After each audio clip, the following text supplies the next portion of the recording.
presented by the Hamstra Group.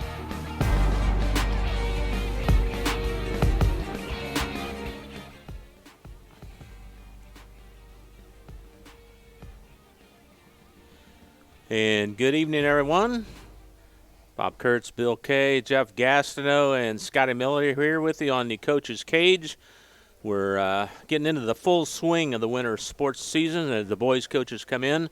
Their season will begin next week for some schools, and very pleased to kick things off. Billy, our good friend Sam Zachary from the North Newton Spartans has joined us. Sam, good to see you. It's been a while. How you doing? It's been a little while, but I'm doing well. How are you guys doing? Hey, we're back at it after a year off, and we're glad to be here. So refresh our memory. We haven't seen you for a while. How did the Spartans do last year? We were able to finish the year out at 13-10. We finally got ourselves in a groove there in the middle of the year and ended up pulling out a win streak of about 6 or 7 games there in a row. I had a good group of kids. I had 5 seniors out of my 8 rotation players, and they used the learning curve from the year before that you guys saw. And I want to say we were able to pull off the first winning season in 15 years, but it was also maybe the 7th or 8th in school history. So it was something that hadn't been done in a while, and we're hoping this year that we're able to continue that on the right track. I bet. I remember last we saw you was a very exciting sectional game the year previously with Rensselaer Central over at Winnemac High School, and that was a really up-and-coming team. It seemed like you were just starting to get some momentum then, and man, these are good results to your Yeah, I'm glad you brought up that Rensselaer game because I had forgot about it. The first 3 quarters were fantastic. Going into the fourth quarter down 1, and then if the fourth quarter never happened, I would have been a lot happier. But in that game, Austin Goddard had 30-some points and really held us in the game for a while. Sure. Last year, he led the conference in scoring. Did he really? Wow. He was at about 16.5 a game, a little over 16.5 a game. Was a really key contributor for us. Played, if I went back and averaged minutes, he probably played 30 of the 32 minutes a game. I couldn't keep him off the floor. He was my best defender. He's a very good athlete, and he could score really well. He did a nice job getting to the rim, and we also improved his shot. That he kept up that momentum from that game there as we went into this past season. So did you get to work in the off season? How'd that go? And then how'd the preseason been going? This year we were able to do something a little different that I had done as a player, but hadn't done as a coach. I took the kids to a camp down at Rose-Hulman. It was a team camp, some decent competition in there. We saw teams like Rossville, Milan, let me think, Springs Valley, some different teams, and we got a lot of good looks. I told you guys before we started the show, I only have 3 rotation players coming back. One's a sophomore, one's a junior, and one's a senior. And so if I want to fill an 8-9-man roster, I need to get those kids experience. So I took them to that team camp where we got 12 games in, 13 games in. We also took a JV team, and we rotated kids through. So some kids were playing 16, 17 games at camp over those 3 days. But it gave us a lot to look at, and for me, it gave me a chance to evaluate where we're at skill-wise and maybe what we needed to work on coming into the season to be successful at the varsity level. Within the last 9 days, today was the 9th day of practice, we've really tried to find an offensive style that's going to fit our kids. We don't have the size we've had. Kate Ellinger last year was about 6'4". Dylan Taylor was 6'3". I have a sophomore now, Evan Gagnon, who's 6'5". Mike Levy's 6'2". I had some height last year that I don't necessarily have now. Now I've got a lot of 5'11", 6-foot kids. So we're gonna try to space the floor. That was something I learned at camp. That I can't play the same style I played with the other guys because I don't have the size I had. So we're going to try to do that. We've worked a little bit defensively. We're going to change up defensively and go to our matchup 2-3, and it's been something we've really had to harp on. Today I had to play point guard in practice, so I could make some passes to show them kind of where rotations needed to be, or where decent guards are going to see open lanes and things we got to take away. But for the most part, for the first 9 days, it's like every coach says, it's up and down. The first day I think we're fantastic and we're going to be state champions, and then the second day things don't go too well, and I'm down thinking we may never win a game again. But I really think I've gone home every night and told my girlfriend Cassie that I think we're going to be okay, and I really think being 13-10 next year is a great possibility, and really we could improve on that as long as we continue to make the progress that we've done in the past 9 days. You said your numbers are pretty good, huh? Yeah, my first couple years we hovered around 16, 17, 18 kids. This year I started with 24, and today in practice I had 22. It's nice not to, we're over the quarantine bug right now. I'm going to knock on the table just so hopefully that stays away and we don't have to worry about it. But we got that 22 number. We think we're going to be able to have some freshman games and get some kids some playing time and be able to field a full JV and a full varsity and a good portion of a freshman roster. Tell us about some of your key players. Biggest returner I have coming back is Evan Gagnon. He's a 6'5" sophomore. Last year he was second on my team in scoring at about 9 points a game, just under 9 points a game. He was an honorable mention all-conference player. Shoots the ball really well, handles the ball well. Really going to be somebody we look to when we need a solid basket or we need somebody to try to take over a game. We bring back Mike Levy, who's going to be a junior. He's about 6'2". He was a big post player for me last year. Big, strong kid, loves to attack rebounds. We've worked on some touch inside the paint. And I really am expecting. I know one of his goals is to average 15 points and 10 rebounds a game, and I think he's on a good track to being able to do that as long as we keep him out of foul trouble. The one thing that's going to hurt Mike is we don't have a lot of size that, and he likes to foul. That's not going to mix well. Cole Petrie is a point guard. He's about 5'9". He's another returner. He's my only senior I have, and he looks physically like he's gotten stronger and he's physically matured. He doesn't look as scrawny anymore. You can see his chest filling out and his arms filling out. So, we talked a lot with him of we don't need him, what we need out of him. We need him to be a distributor. We need him to be somebody that handles the ball and limits turnovers and gets it where it needs to go and be that facilitator and that really floor general. And what I saw at team camp and what I've seen in the 3 days he's practiced, because he was the one quarantined from a close contact, he's starting to get on that path. It's just going to come the more reps he gets. And then we've got a lot of newcomers that I'm interested to see how they do at the varsity level. Caden Rowland, who's a sophomore, who'll play some guard for us. Connor Scatella, Andrew Kolovis. We got a transfer from Kankakee Valley named Levi Church, who could be helpful. He's a good athletic kid. And then Patrick Berry will round out our varsity. Patrick was a wrestler last year that decided he didn't want to wrestle anymore. He wanted to play basketball. You don't really see that a whole lot, but he's got a really good shot. And as he gets, I think he only played basketball 1 year as an 8th grader and then went back to wrestling, and now we've got him back, and we're expecting him to play at the varsity level. So it'll be interesting to see how he comes along with the flow of the game and understanding defensive and offensive concepts, but he does shoot the ball really well, and he seems in the last few days to be picking things up pretty quick. Do these kids seem to have the ability here? Are they meshing well as a team? You say you only have one senior. That's got to be a little bit of a challenge as far as leadership, people that help you out there. Graduating 5 seniors and having a strong leader like Austin Goddard and Kate Ellinger, I was worried. But today we kind of did our media day where we got headshots and team pictures and stuff for the papers. Since we get out of school early on Wednesdays for professional development, we went ahead and did that.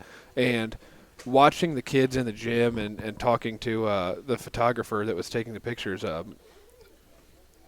she made the comment of, you can tell these kids love each other, that these kids really enjoy being around each other, and that the culture of our program is one that these kids are really buying into, and they're all there together, and they're all getting along, and they're all having a blast just standing around taking pictures or doing all those things. So, you know, I know that we're lacking leadership, and we're working with a lot of those younger kids, so we have it in the next couple of years.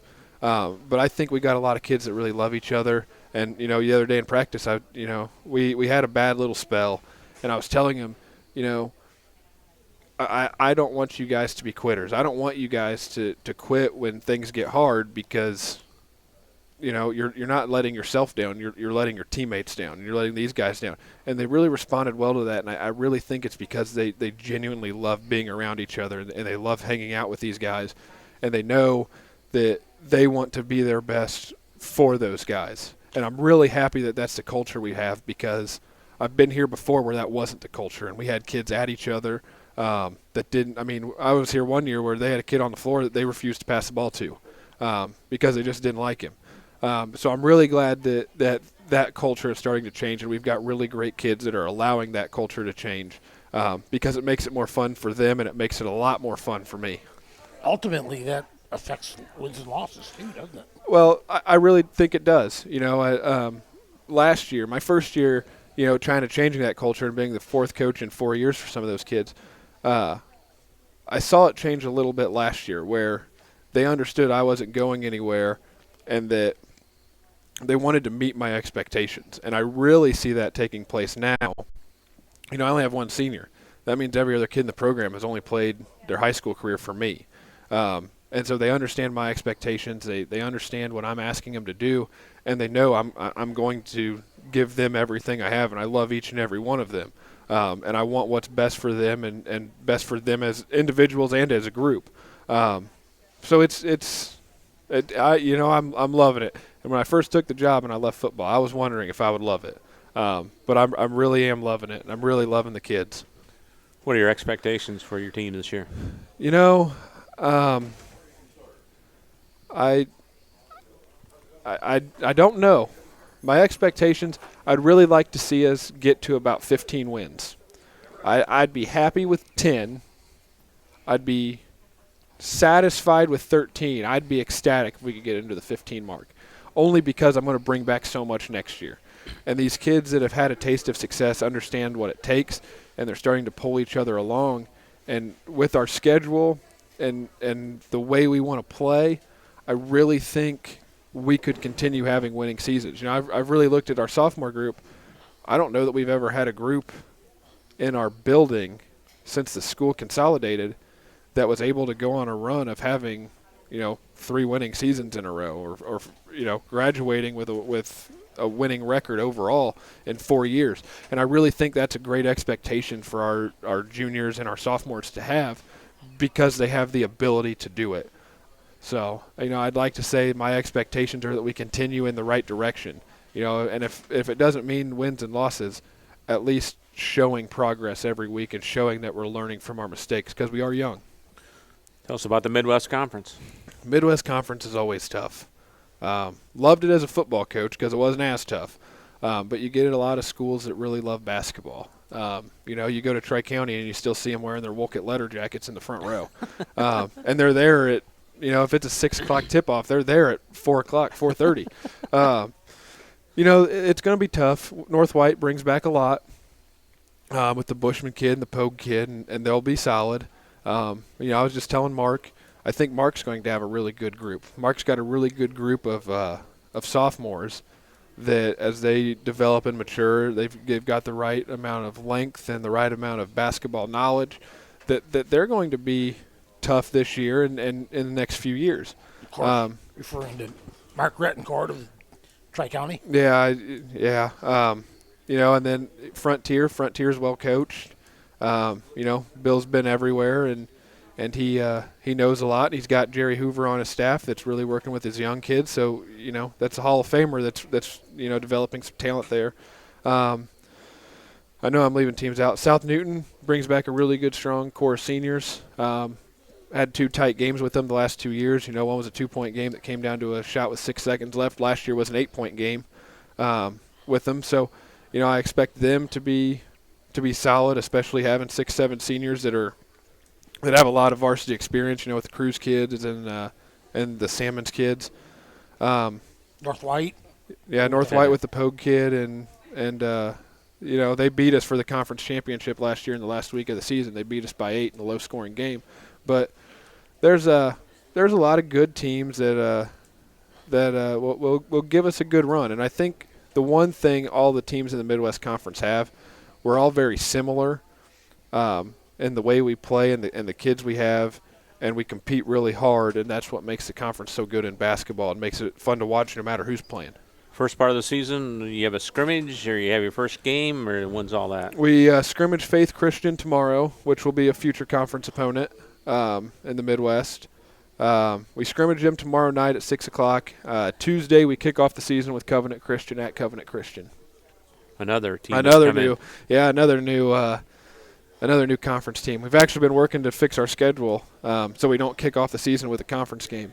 Are they in it this year, or is that next year? Next year. Okay. They will be in it next year. Next year. Okay. They're added for all sports except for football next year. So that's Covenant Christian and Faith Christian out of Lafayette. Yep. Okay. So how do you approach the first game when you don't have any film on the team and you don't know anything about them? Or do you know about them? Well, I was bored the other night, and I was putting some things in huddle, and so I pulled out our film from last year. Last year it was a new coach, and so I wanted to see some of the things he did to us in the first game. Talking to some of these coaches that played played Covenant later in the year, seeing what adjustments were made. I've already had I haven't done this, but I've already had coaches reaching out to me for our sectional game last year for their first game this year, just to see what teams were doing at the end of the year. But just trying to see what they did to us. It's pretty typical of what they did before. But watching that film, we were talking about some kids that they may return because obviously we played them in December last year. We played a lot of games between then and now.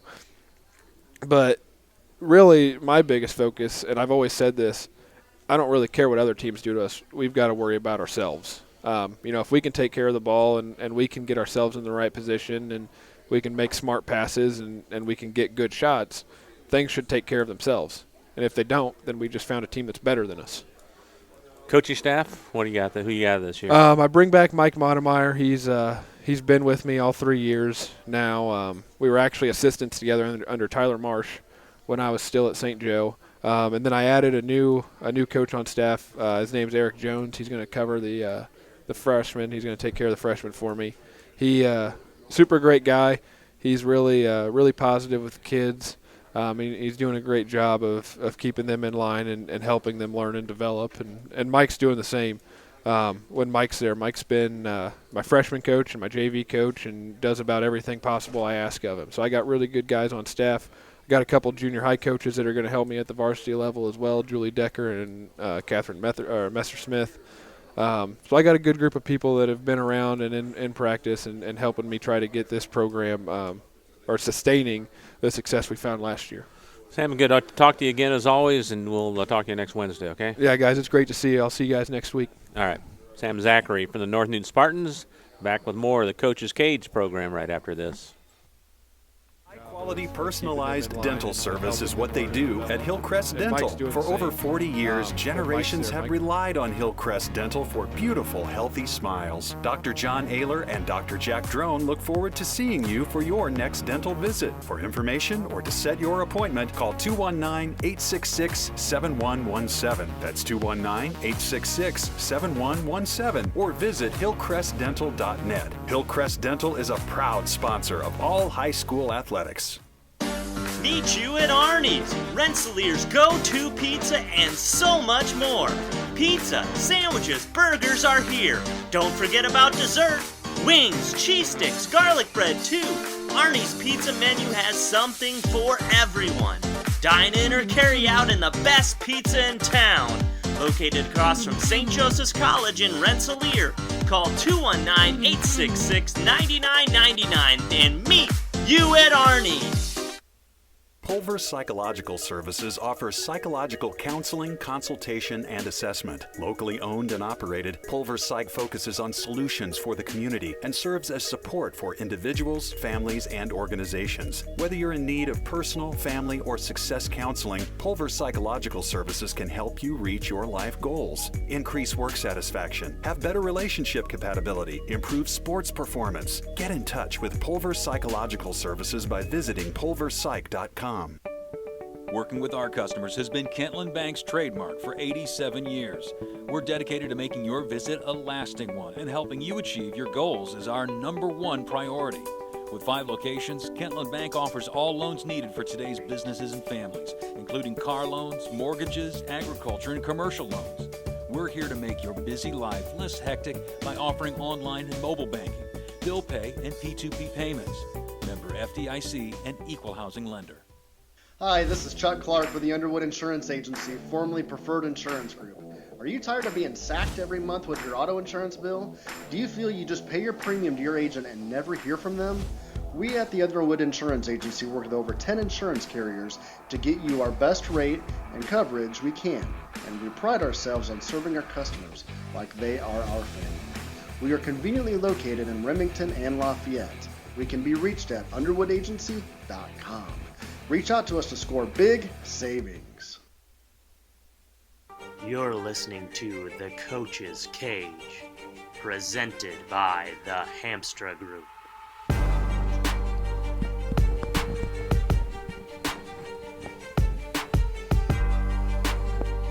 Welcome back to Arnie's Pizzeria in Rensselaer, where we're featuring the Coach's Cage show every Wednesday night. Area coaches in boys and girls basketball. You're with 3KG, Bob Kurtz, Jeff Gastineau, Scotty Miller, and myself, Bill K. Finding yourself in need of a quick home repair or realize that home needs a good amount of updating? Who should I call? Make It Better Contracting for Your Solutions is the one. They find time for your new builds, remodels, and addition. Even when the roof leaks, the kitchen needs to be bigger, or you need another bathroom. Make It Better Contracting is your full-service contractor. If you own a project home that's in need of a lot of work, Make It Better Contracting. They're interested in purchasing your home. Call today at 219-863-0851. Together, we can make it better. Sounds good to me. All right, Robert. Making it better here is Mark Grettencourt. That's right. Following Sam, I always make it better. Yep. You missed out the #1 spot by just a little bit. I know. So, yeah. Anyway, Mark Greger, good to see you, Mark. We took a year off because of COVID, but how you been? I'm doing good. Glad to be back with you guys. Good. Well, give us a little recap of how Tri-County did last year and how many people you lost off the team. Last year was kind of a struggle for us, and we dealt with the COVID thing as well as a team, and we started off missing the first game that we normally have with Kankakee Valley because of some COVID issues, and then we played Rensselaer that Friday after Thanksgiving like we normally do, but then we didn't play again for 3 weeks after that. Whoa. So, boy. It was kind of hard for us to get in the swing of things, and with having some players getting sick and things like that, and then having to meet the COVID protocol to get back into games and stuff, we really just didn't hit stride, I didn't think, all year until the sectional. We didn't win it, but we were very competitive there at the end, and so it was kind of just a tough season for us to get things going. We finished 3-16 on the year. I thought our kids always played hard and we were competitive, but we just didn't really get the wins that we would have liked to have had. So what'd you do anything in the summertime?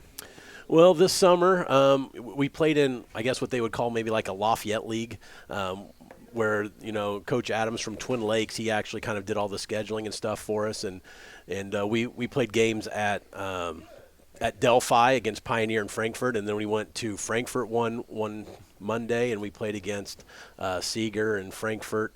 And then we hosted one time, hosted North White and South Newton, and then we played another couple games at Caston. So we got our fill of some games in the month of June, and then kind of July we kind of don't do as much in the summer with our kids. What do you hope to accomplish in the summertime? Is there something you really specifically work on or no?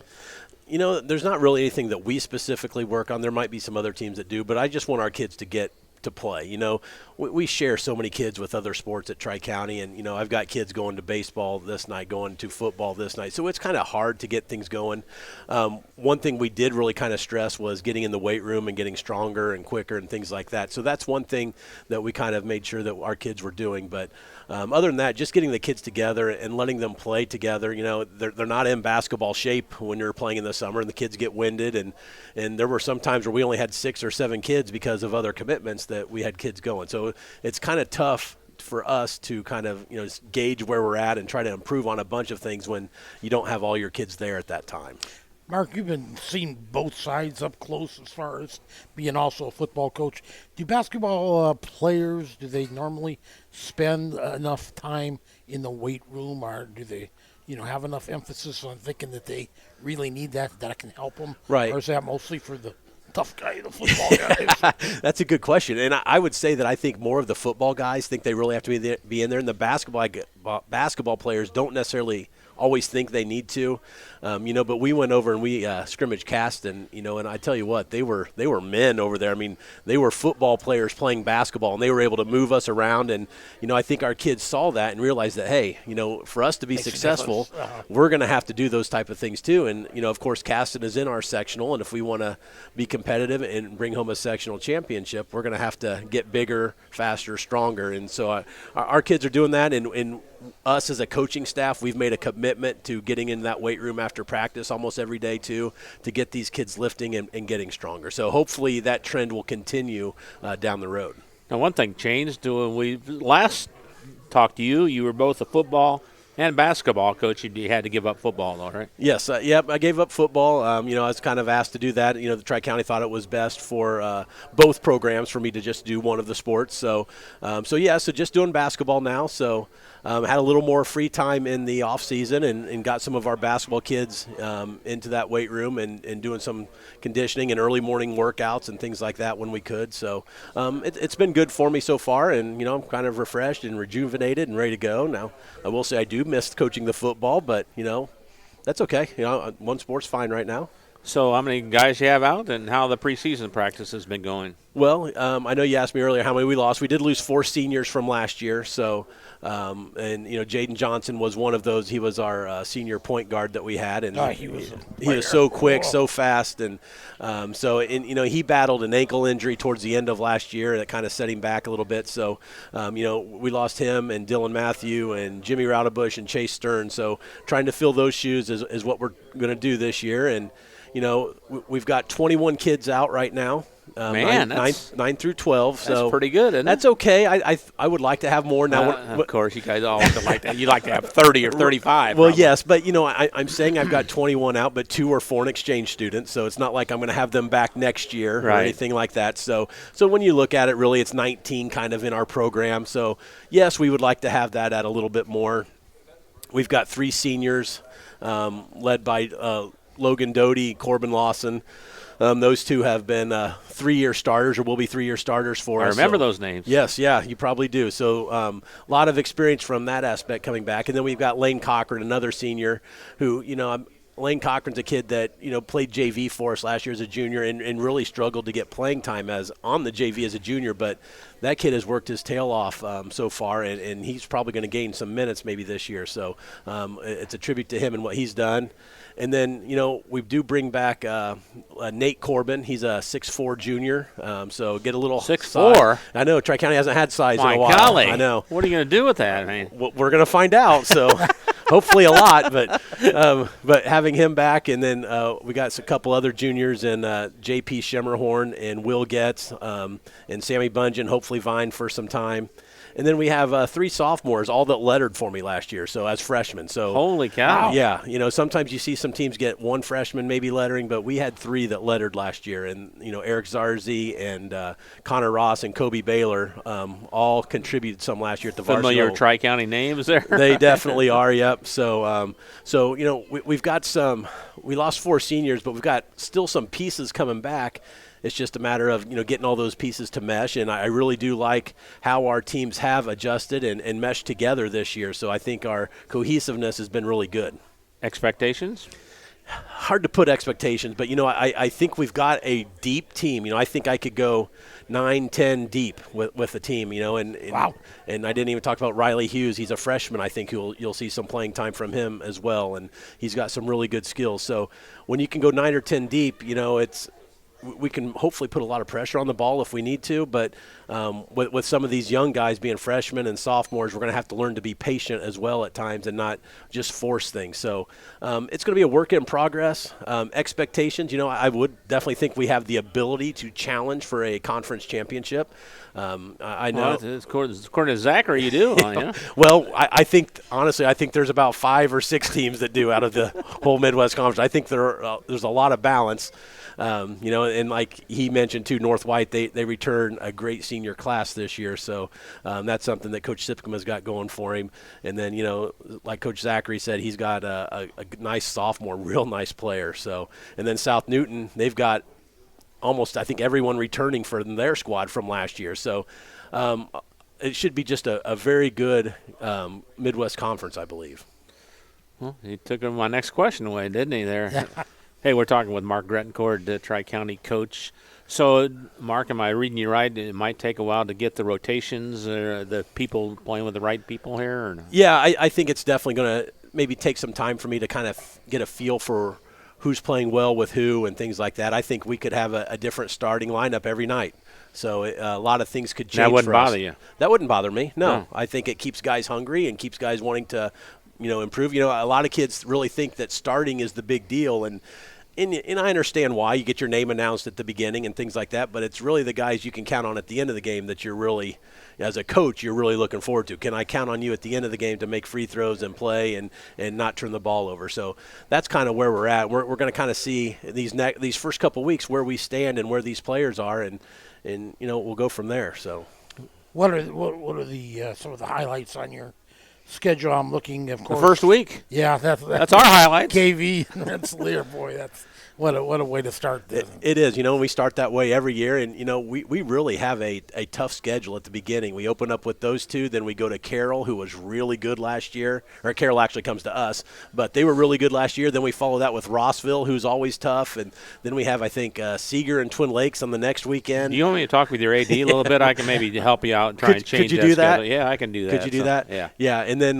followed up with after that. Then we start our conference with North White. So, and then have Covenant that same weekend right before Christmas, and then we're in 2 holiday tournaments this year, not just 1. We get 2. So did you have to change your schedule around for that? We had to drop 2 teams off our schedule in order to do that from a couple years ago. We actually had this scheduled last year, but with COVID, one of the tournaments ended up getting canceled. But we have the Kitchen Classic over at Delphi that we're in. It's just 4 teams, and then we're actually now in a Hebron tournament, so with 8 teams. So over the Christmas holiday, I assume is one of them, right? They're both So the Delphi, the Kitchen Classic, is actually the 21st and 23rd of December, so right before. And then the Hebron tournament is the 29th and 30th. So no reason for a break there, is there? Well, sometimes we've had it where we've had 2-3 weeks off, right, during that time, and I think some kids can get stale, and just kind of get a little rusty. So we're going to keep playing, and that's a time too when you can get some of those younger kids in, in those tournaments, because you're playing so many games and stuff that you have that opportunity to get them in. So. Forgot to ask Sam this, that the Midwest Conference is going to expand next year. Mm-hmm. What are your thoughts on that? Well, it brings 2 more teams in that kind of gives them, I think, that even number of 8 that they wanted. But I know it doesn't help out necessarily with football because neither of these schools have football that they're bringing in, Faith Christian or Covenant Christian. So, but it does give a nice round number to 8. And, who knows, maybe that opens up different things for maybe a conference tournament or something like that. Because you don't have that now. We do not have that, no. And that would be something maybe kind of neat to entertain to see if that's something that we could make happen. So, looking forward to that. So. Real quick, too, I want to just talk about my coaching staff, if you don't mind. The director of basketball operations again. Yeah, the director of basketball operations. She's kind of taken a step to a side. My wife Andrea, but she's still going to have her fingers in things, and she's going to let me know things at home at night when I get home on what I did wrong. So, do you bring basketball home? Do you? I try not to, but she definitely does. She wants to talk, and she sometimes just will hear me say, okay, I know, I'm done right now, okay, just let me process. So, but no, it's been a lot of fun coaching with my wife, and she's still going to probably sit on the bench some, but she's not at the everyday practices like she has been. But, my coaching staff, I think it's so important to have a good coaching staff, and I've got a lot of consistency with my group. And Ryan Harrington, he's my JV coach, and he's a fantastic JV coach. Our JV went 12-2 last year, so that's why we're thinking we got some of these young guys that can maybe step up and play for us. And Ryan's ready, I think, for a head coaching job when a school might need him. So if he would ever want to go that route, but he also is our varsity track and cross country coach, so he's got a lot going on for him. But and then my wife was our freshman/C team coach in the past, and now we've got Riley Ewan back with us, so former player. Familiar name again? Yep, it is, definitely is. So, and Riley's been through his trials and tribulations when he tore his ACL his senior year and was able to come back and have a phenomenal sectional, even though he tore his ACL right before our season started. So he's got a lot of wisdom, a lot of knowledge, a lot of passion for basketball, and it works real well with our kids. And then my junior high coaches, we got Denny Stitz back, so he's back as our 8th grade coach. Who's that? So, yeah, yep. So if I don't have one problem with one AD, I can go to my former AD. There you go, yeah. So Denny Stitz is back as our 8th grade coach. We've got Stan Cook, who was Bryce and Ben Cook's father. He's doing our 7th grade. So, and then we have another name you'll know, Paul Brooks. He's been around a long time, so he's our 6th grade coach. So, I feel like I've got a really good staff. And then my varsity assistants, I've got Chad Burns, former player with me. That's back in Bill's heyday. Oh, yeah. Yep. Just look in the corner and throw the ball to him. That's his spot, that quarter man. 3. Yep. And then Brad McKinney, who wanted to come back and help coach, and he was an assistant coach with Tyler Shear for a while, so he wanted to come back and help us. So he's back every now and then at practice. So, I think we've just got a lot of good things going at Tri-County right now. Now we just need to put it all together on the floor. Scrimmage? You have a scrimmage or no? No scrimmage. We just right open with KV, huh? That's it. We've had one in the past. We've been scrimmaging Carroll, but we moved that game to our 3rd game of the season. So we play them actually the Tuesday after the Rensselaer game. So they didn't want to scrimmage us and then play us that like 2 weeks later. So tell us what you know about KV then. Well, I don't know a lot. We didn't play KV last year, so that's kind of one thing that kind of hurts us. We didn't get to play because of COVID. So, but I know he's got some good size. He's got the Mikosh kid inside. He had a good freshman last year. We got another kid that's 6'7". So, we'll definitely have our hands full. We're glad it's on our home floor, but that's something that we have to do is play these tough teams, before we can get to a tough team like North White in our conference. So, yes, that schedule's tough, but I think it kind of helps us get ready for our Midwest Conference battles that we're going to need. Have another game like you did a couple of years ago. Boy, that was a fun game. Yes, we came up short, I think, by 4 points or so, but yeah, our kids really played hard, and it was a good game against Kankakee Valley. We'll let you go talk to Billy Shepard right now. Okay. Yeah, we'll share some stories. There I'm you sure. Go. Yeah. All right, Mark. All right. We'll see you on Tuesday night. Then. Sounds good. Thanks, gentlemen. All right, we'll see you next Wednesday too. All right, Mark Grettencord, Tri-County has been our guest. Back with more of the Coach's Cage right after this. Hi, this is Chuck Clark with the Underwood Insurance Agency, formerly Preferred Insurance Group. Are you tired of being sacked every month with your auto insurance bill? Do you feel you just pay your premium to your agent and never hear from them? We at the Underwood Insurance Agency work with over 10 insurance carriers to get you our best rate and coverage we can, and we pride ourselves on serving our customers like they are our family. We are conveniently located in Remington and Lafayette. We can be reached at underwoodagency.com. Reach out to us to score big savings. High-quality personalized dental service is what they do at Hillcrest Dental. For over 40 years, generations have relied on Hillcrest Dental for beautiful, healthy smiles. Dr. John Ayler and Dr. Jack Drone look forward to seeing you for your next dental visit. For information or to set your appointment, call 219-866-7117. That's 219-866-7117. Or visit hillcrestdental.net. Hillcrest Dental is a proud sponsor of all high school athletics. Working with our customers has been Kentland Bank's trademark for 87 years. We're dedicated to making your visit a lasting one, and helping you achieve your goals is our #1 priority. With 5 locations, Kentland Bank offers all loans needed for today's businesses and families, including car loans, mortgages, agriculture, and commercial loans. We're here to make your busy life less hectic by offering online and mobile banking, bill pay, and P2P payments. Member FDIC and equal housing lender. Meet you at Arnie's, Rensselaer's go-to pizza, and so much more. Pizza, sandwiches, burgers are here. Don't forget about dessert. Wings, cheese sticks, garlic bread too. Arnie's pizza menu has something for everyone. Dine in or carry out in the best pizza in town. Located across from St. Joseph's College in Rensselaer. Call 219-866-9999 and meet you at Arnie's.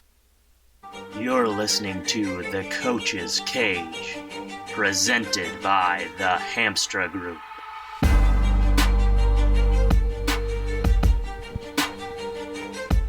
Back here at the Wednesday night Coach's Cage show preview, girls and boys high school basketball games coming up this week, and looking back a little bit, some of the action from last week. Bob Kurtz, Jeff Gastineau, Scotty Miller, and myself, Bill Kage, joining you here.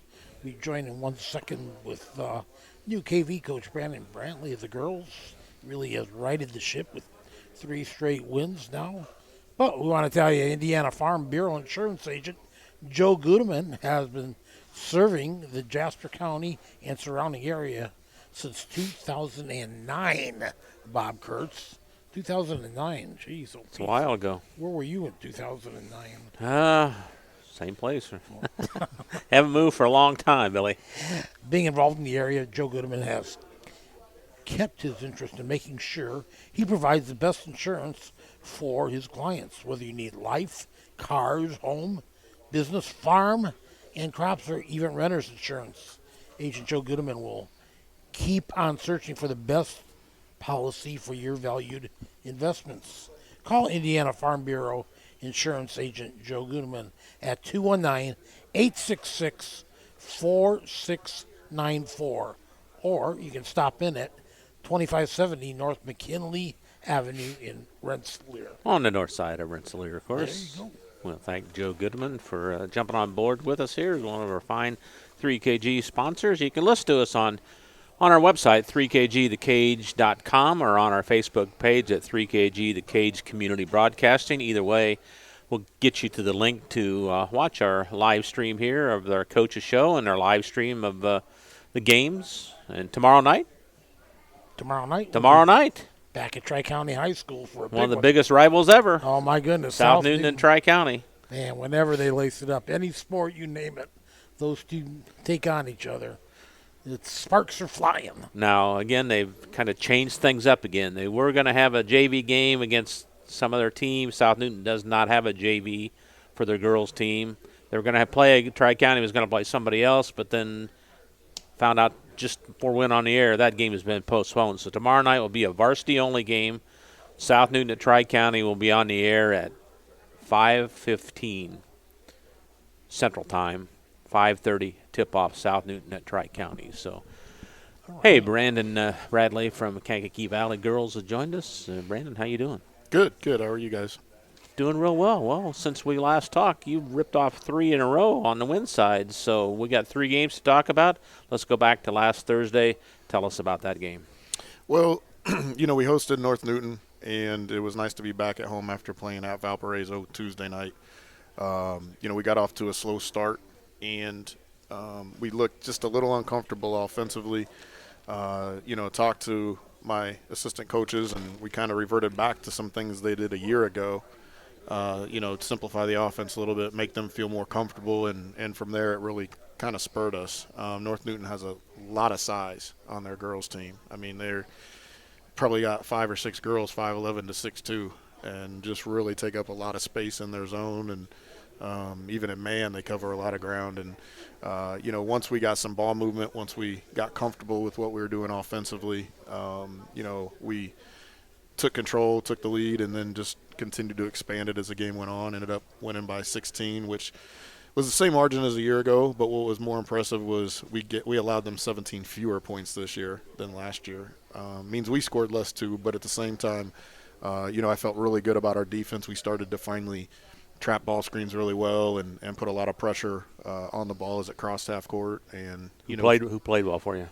Well, the trio that led us last year in scoring, Lily Toppin, Kate Thomas, Taylor Schoonville, they all, had really good games. I think all 3 of them were in double figures. And, we kind of found our stride, just moved the ball really well, got contributions all over the floor. So Saturday, we had the game right here on 3KG. Boy, it was a rough start in the first quarter for the Lady Cougs. I think you're behind 9-2, but boy, missed a lot of free throws. Those too. final 3 quarters were wonderful. Tell us about the game. Well, and that first quarter, I think we missed 4 free throws and 3 or 4 layups in that stretch too. So we're leaving points on the floor, unfortunately. But again, we were still, defending to some extent, and I thought that's something we did throughout the entire game. We really made it a point to defend their 2 best players as well as we could. Team defense. Kept them off the score. Yeah. Capuch. And, the Capuch girl was averaging like 23.5, and you guys held her. Yeah, and I believe she had 31 the game before, if I'm not mistaken. And she didn't. I think she had 2 points in the first half, maybe right before halftime, 2 free throws. And was that a concerted effort to stop her? Absolutely. Yeah. Seemed like you were switching up a lot of different defenders. Yeah, and we told them we wanted to face guard her just because I knew if she got any rhythm whatsoever, she can get hot really quick. And so we started Lily Toppin on her. She did a phenomenal job, probably guarded her for about 20 minutes of the game. We switched to Kate Thomas for a bit, used that quickness, and let her just kind of chase her around. And then even at one point we put Abby Grandchamp on her with her length at 5'11" and is extremely long, and that seemed to frustrate her for a few minutes here and there. And they offensively just could never really find a rhythm. And I think – and part of that was with, Kobza was in foul trouble, and that definitely benefited us, the fact that she didn't play in the second quarter and didn't play in the fourth quarter really. So, we'll take it, obviously. But I thought that was as complete of a game as we've played this year. Boy, Kate Thomas sparked you guys offensively, didn't she? Yeah, she does a nice job of really creating transition with her defense. And she deflects passes. She scoops up, other people's deflected passes, and she just gets out in transition and really forces tempo, and it's really benefited us the last 2 or 3 games. Guys like to attack the basket too, don't you? Yeah. And that's again some of what we went to against North Newton, just spreading the floor, letting them just pass and cut, more of a 5-out offense that they were more comfortable with from previous seasons, and being able to use our athleticism in that regard. And last night you played? Yeah, we were at Marquette Catholic last night. Tell us about that game. It's one of those where, we won by 19 or 20, but it's one of those where you win and you're not completely satisfied. You feel like you could have given more. And what's nice is the girls felt that to an extent. And, the assistants that have been around the program a lot longer than I have said it's a really good indicator because they're starting to have greater expectations for themselves. They want to play better than they played last night per se. And it felt like each quarter went the same way. We started out hot, got up 6 or 8. They call a timeout, then we play even the rest of the quarter. Then the next quarter we get up, a few points. They call a timeout, then we play even the rest of the quarter. You see that a lot in basketball. It almost felt like volleyball. It feels like every time you call a volleyball timeout, there's 5 straight points for the team that calls it. Right. And it kind of had that impression. But we won a game we should have won. We won it handily. But we also felt like we have some things to work on, and that's good. To be able to take away, a nice, easy victory, but at the same time feel like you have a lot of work to do still to get where you want to get, and that is, win a conference title, win a sectional title, those type of things. So, the fact that they're not satisfied, they came in today, worked really hard, got after it, and we've got a conference matchup on Friday at Highland. Tell us who played well individually for you guys last night. Last night, same kind of thing. I mean, I think Kate led us with 24, but Lily was in double figures again. Hit a couple big threes down the stretch. Taylor got out in transition, believe got in double figures herself as well again.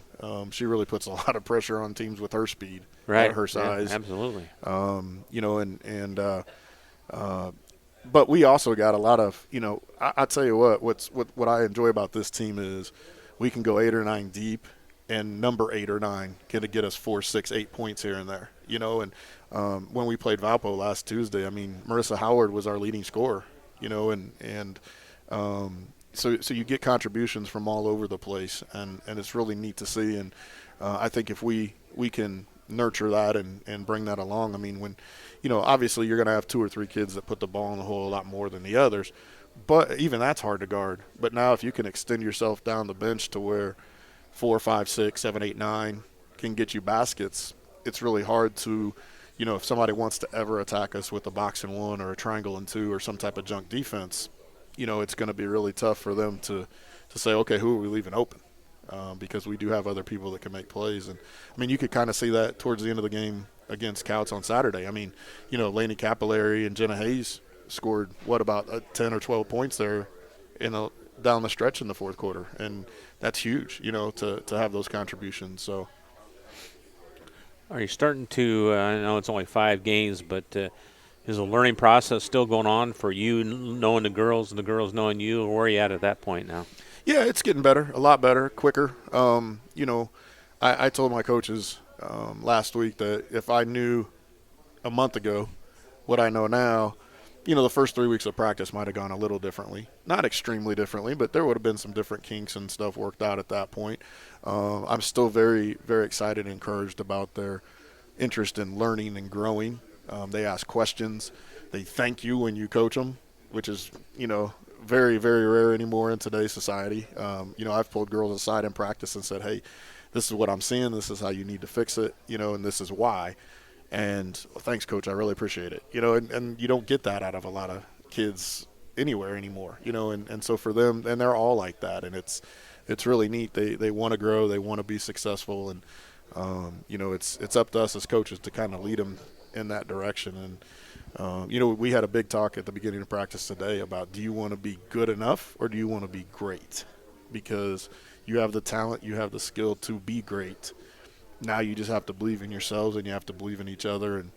And I think we'll get them there. They're I think looking forward to this next stretch of games, because we have about 6 or 7 games in a row that, I mean, we can finish at 10-2 or 3-9, and it's all up to how we come out in practice.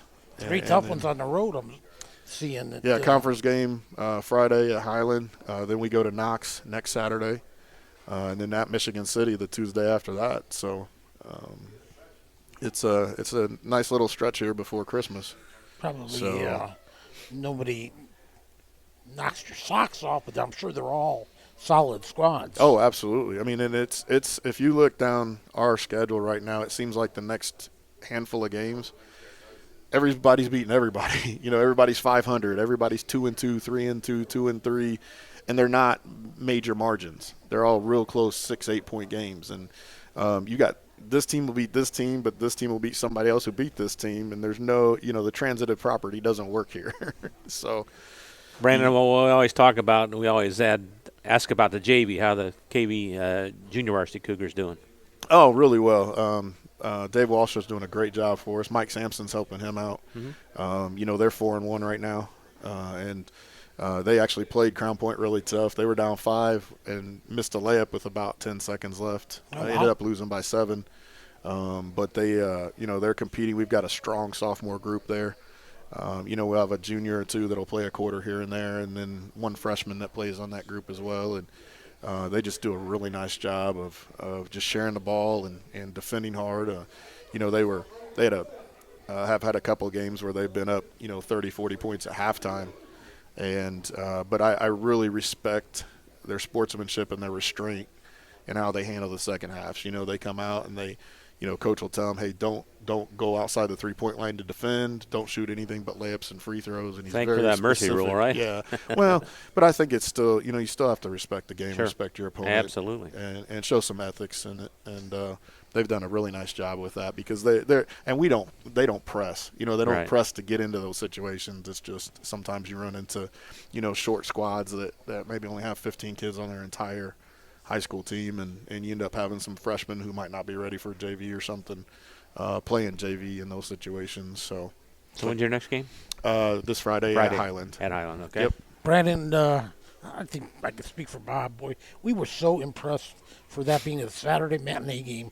The band was there in full force, great crowd, just an awesome atmosphere. Absolutely. And for me, I mean, well, we're also coming off a COVID year, but being in that environment, like you said, in the middle of the day, and our cheerleaders were strong. Our band was very strong. You could hear, I joke with our band director all the time about more brass, Mm-hmm. But it felt like a small college atmosphere to some really extent. did. And it was just great. I mean, the whole place fun. was loud the entire day.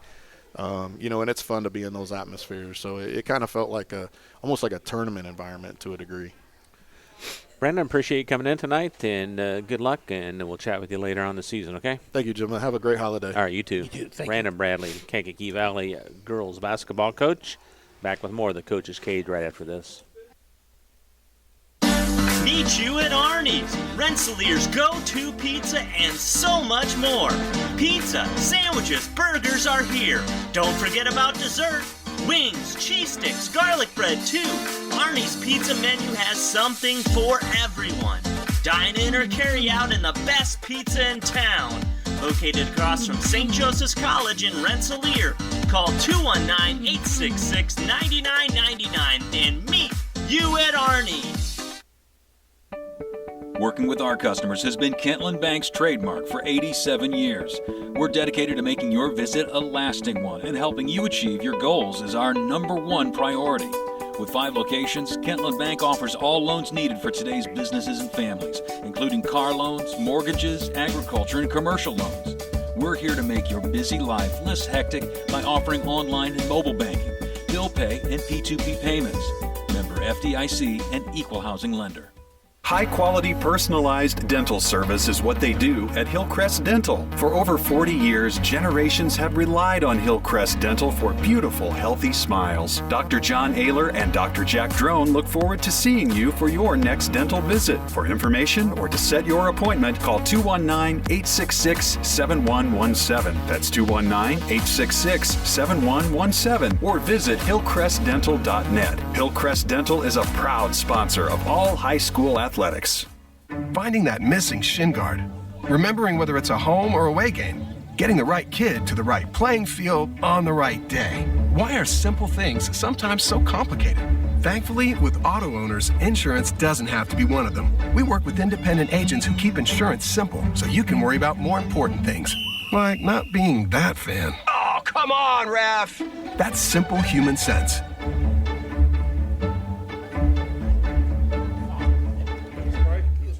You're listening The Conrad to Agency in Coach's Fowler and Cage, Brook. Call 765-884-0530. Hey, if you're looking for some great food before the big game or anytime, stop by the Wagon Wheel Grill on South College Avenue in Rensselaer. From their famous Wagon Master sandwich to their great homemade chili, the Wagon Wheel is a place to satisfy your hunger. Stop or call Wagon Wheel Grill at 219-866-9942. Whether you dine in or carry out your delicious meal, what satisfaction you'll have with a Wagon Master and chili combo. This guy cut in line? No, I didn't cut in line. He's next? I think so. He waved me over. Oh, gee. Wes Radke joins us now from the Rensselaer Central Lady Bombers. No love in this room whatsoever from you. Good to see you. How you been? I'm doing fine. How are you doing? You guys are just playing your whole schedule here in the first 3 weeks of the season here. Yeah, what are you season's doing? overdone. Yeah, Jeez. I know it's. You're going in January. You're not going to play any games. It seems like it, but hopefully we'll get some in. Well, So- do you want to start from last night and go backwards, or Oh, we start? can. It doesn't matter. Let's go back. Let's save last night for last, and let's go back to last Thursday. So last Thursday we played Tri-County. You guys were there. We were there, yeah. I can remember that far back. You were there. Remember, I had to run all the way up one side and back Yes, down you did. the other.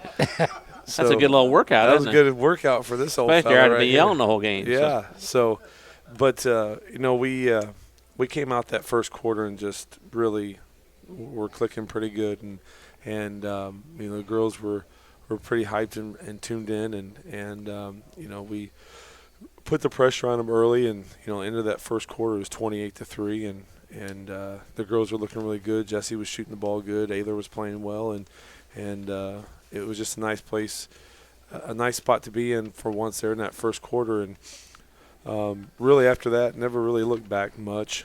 Dude, when you get that big lead, does that change the way you play or no? No. No. Okay. At least I don't try to. We may try to do some other things we typically don't do, or maybe get some other players in there to try to get some miles on them there a little bit. But we try to keep the same mentality, try to keep the same intensity as much as possible. When you go in at halftime, it's 50-14. You come back out, it is kind of hard to get hyped back up for that a little bit, but it's just something that you have to continue to work on, because when you start to let up, people start to get a little more confidence. Before you know it, you're back in a dogfight. And you coaches are never really satisfied until that end, until it's 0-0, right?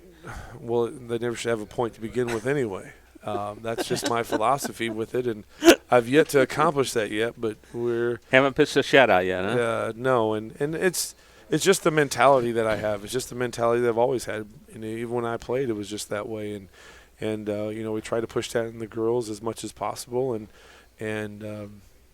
just try to do the right things all the time, and play at that high level, no matter what the score is, no matter what's going on. So, we came out of Tri-County with a 68-31 win. Jessie ends up with 23 points. Ayler ends up with 18 points, and we had a couple of girls, Taylor and Lola Chamness and Sarah Kaufman with 7. So they were right there knocking on the door, and Morgan Madmeter did some nice things for us. Even though she didn't score, she did some nice rebounding and passing, and so it was a good game for us. And then Saturday, a really hard-fought game, right? Saturday was a really hard-fought game, a really ugly game at times. Knox has had some great seasons there for Coach Minix. He's put together some runs there on us, and we were looking forward to this opportunity, because we were finally back home after being on the road for all those games, being able to be back home and playing in front of our home crowd, and we started off really good, jumping out on them 10-4, and kind of had them on the ropes there, and then they came back that second quarter. We didn't play very well at times. They missed a lot of shots, didn't handle the ball very well, and allowed them to sneak back in. So you go in at halftime, we're up 20-17, and it's one of those situations where you either come out ready to play and continue fighting, or you just kind of play mediocre. And there for a while we kind of played mediocre a little bit, and they ended up outscoring us in that third quarter, and we go into the third quarter 27-30. We're down 3, and something just changed a little bit in the girls. I saw something different in them, that it's not going to happen this time, Coach. We're not going to lose this game this time. And Jessie steps up that fourth quarter and really puts it on her own to start hitting free throws and start handling the basketball between her and Avery, realizing where they had to be at and what things they had to do. And Ayler stepping up and getting some rebounds and just some really nice things. Morgan hit some 2 big shots for us in that fourth quarter to get that spark going.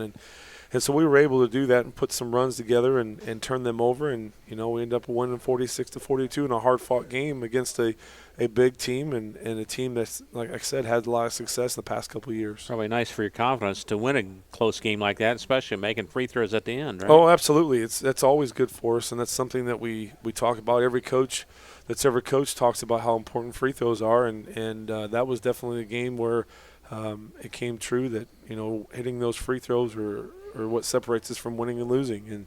And you know, Jesse stepped up and knocked down those last 6 free throws and sealed the deal for us, and it was a really good win for us to be able to do that at home. How much does a home court advantage mean in basketball?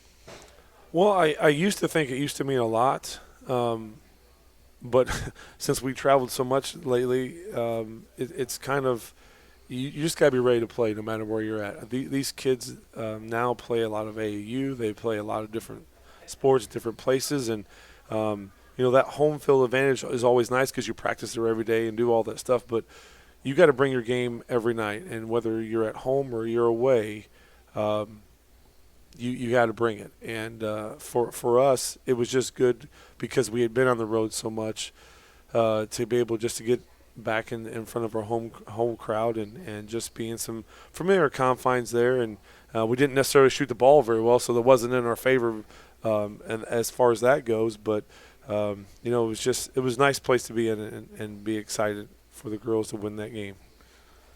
And last night you played in the tournament, right? So last night we take our first time in the IU Health Hoops Classic down in Lafayette at Harrison High School, and you know, we have to come and play against a very well-rounded, very tall, very athletic, very physical Harrison team that we had to, you know, go to battle with. You know, 6'1", 6 foot, 5'11". That's 4 of their 5 starters, and the other starters like 5'6". So, and they're quick, they're moving, they're agile, they can run the floor and do a lot of great things. So it was a battle for us, a physical battle. You know, normally we're the more physical team when we play, and usually have people yelling at us because we're being physical. And last night it was kind of the opposite. We got, I mean, right out of the gates, I told the girls they're going to slap, they're going to grab, they're going to push, they're going to pull, and you just got to be ready. You got to be strong. And I didn't lie to them. It happened, and some got called, some didn't. And that's something we have to learn is not everything is going to be called. Fellas, they're the men and women that are blowing the whistle and wearing the stripes are going to do the best they can, and they're not going to get everything. And so you just got to play through it. You just got to suck it up, and you got to play through it. And we did the first half. The first quarter, it was 10-16, and we're right there. A few shots here or there, and you know, we're right closer than what we need to be. Going at halftime, 21-33. Still feeling really good. We're not playing our best, but we're holding our own. We're boxing out. We're rebounding. We're turning them over, and they're not hitting their shots, and we're right there. And then that third quarter, we just kind of couldn't find the hole for the ball, and it just came a struggle for us. And they started hitting some shots and that they weren't hitting before, and got a little confidence and went on a run on us, and just kind of got away from us there going into that fourth quarter. But Again, I've said this before, these girls never gave up, even though the score doesn't show it. It was a much closer game, a very physical game, and they didn't give up on me. They didn't, you know, put their heads down and just quit. They fought the entire time. They gave it everything they had, and I was very proud of my team, even though we lost, and I hate losing.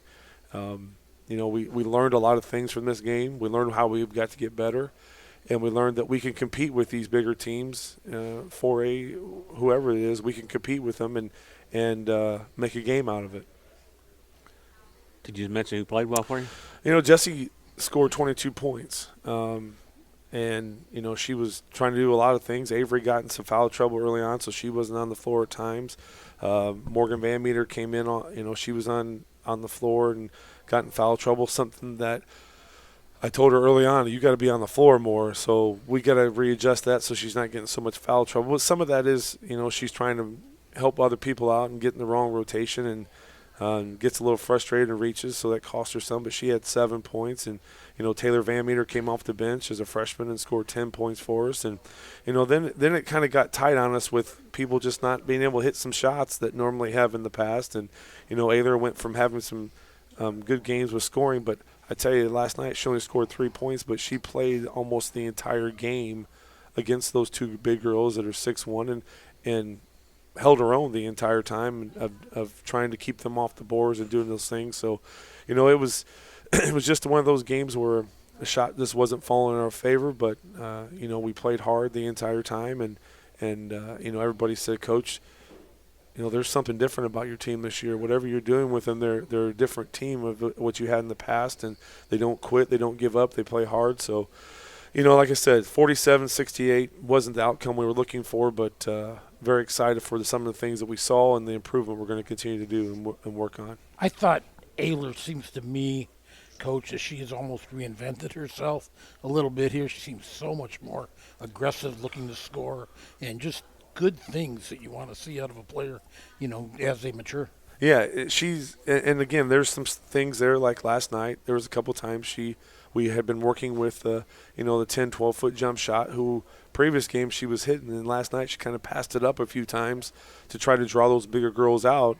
And so there's some things that we still have to continue to work on, but she's definitely come a long way, definitely stepped up, and being able to have that that fourth scorer of double figures. Jesse getting hers, Morgan usually, Taylor, Abby, and then you throw, if it's Avery getting extra points or if it's Kenzie Moore getting some, and just having that extra score is always going to be a positive for us. And last night they had 4 people in double figures, and that's what we have been typically doing in the past couple of games. And last night just wasn't our night for that, but we're looking forward to rebounding for that for Friday night against Lafayette Jeff, and fighting for that 5th place in this tournament. That it's our first time being in it, so we're feeling things out here. We're doing some really good things, and our JV won last night. They beat Harrison's JV, so our JV will play Friday night as well. So we had a really good time and a really good experience. Again, didn't like the outcome of losing, but learned a lot about our team. So tell us about how this tournament works now.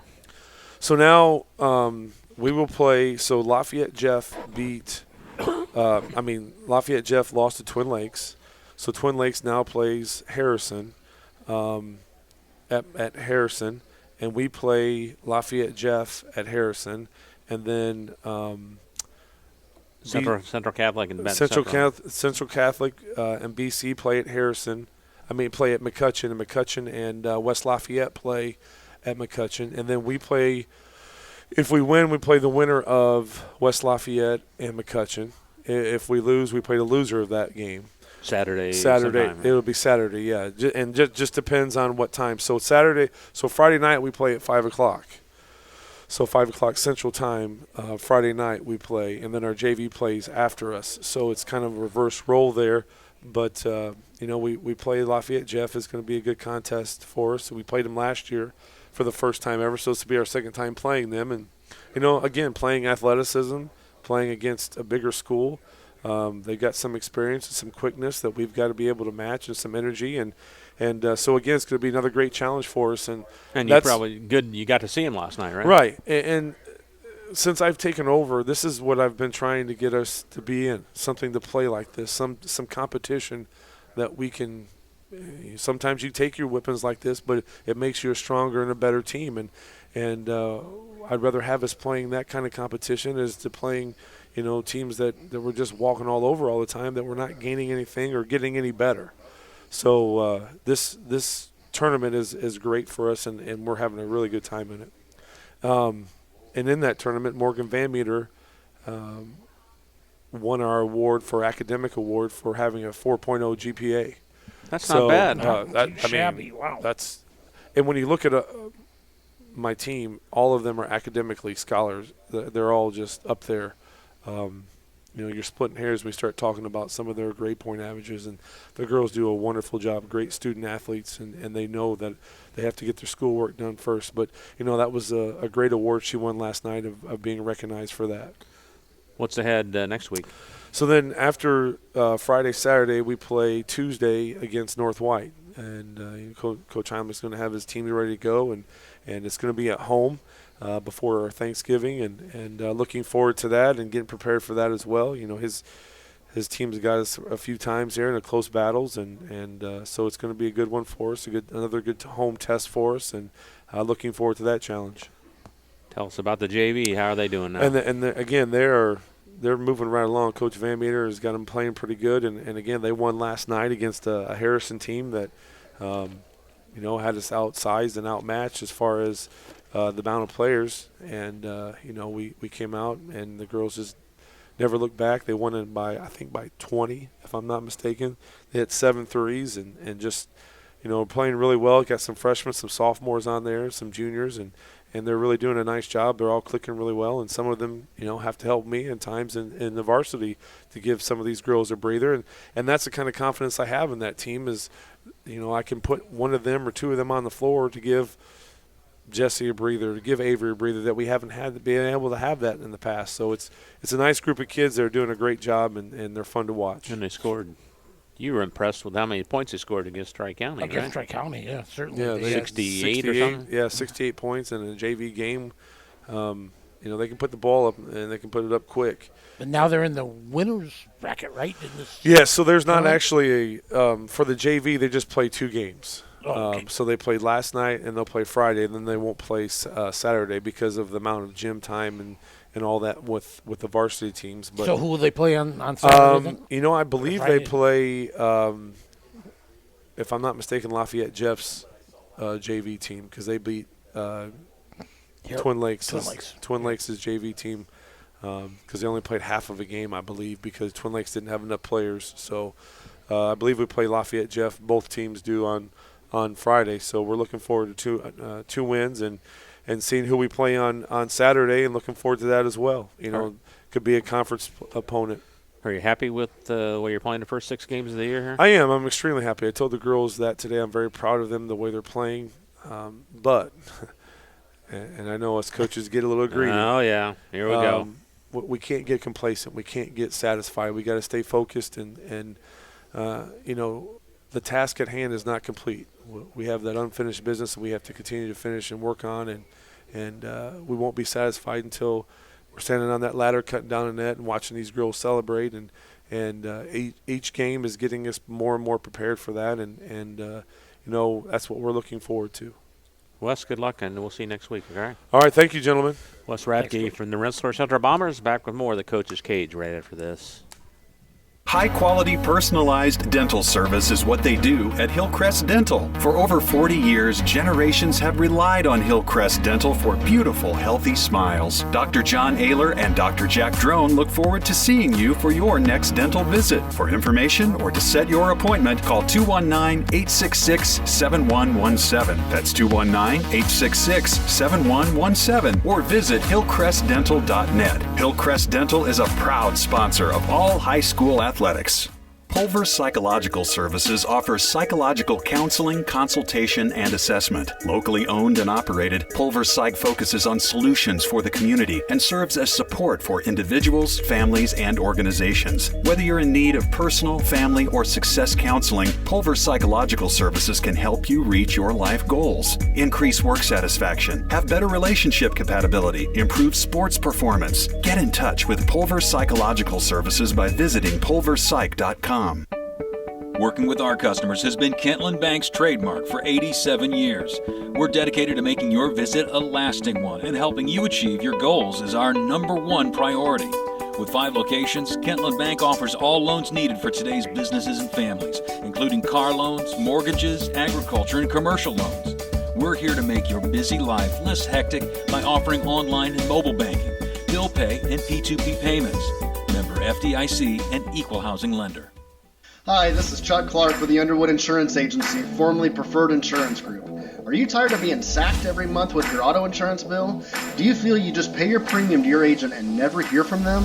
We at the Underwood Insurance Agency work with over 10 insurance carriers to get you our best rate and coverage we can, and we pride ourselves on serving our customers like they are our family. We are conveniently located in Remington and Lafayette.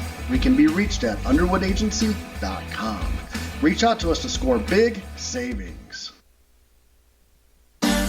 Meet you at Arnie's, Rensselaer's go-to pizza and so much more. Pizza, sandwiches, burgers are here. Don't forget about dessert. Wings, cheese sticks, garlic bread too. Arnie's pizza menu has something for everyone. Dine in or carry out in the best pizza in town.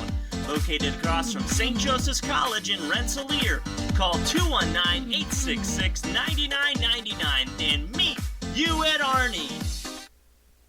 You're listening to The Coach's Cage, presented by the Hamstra Group.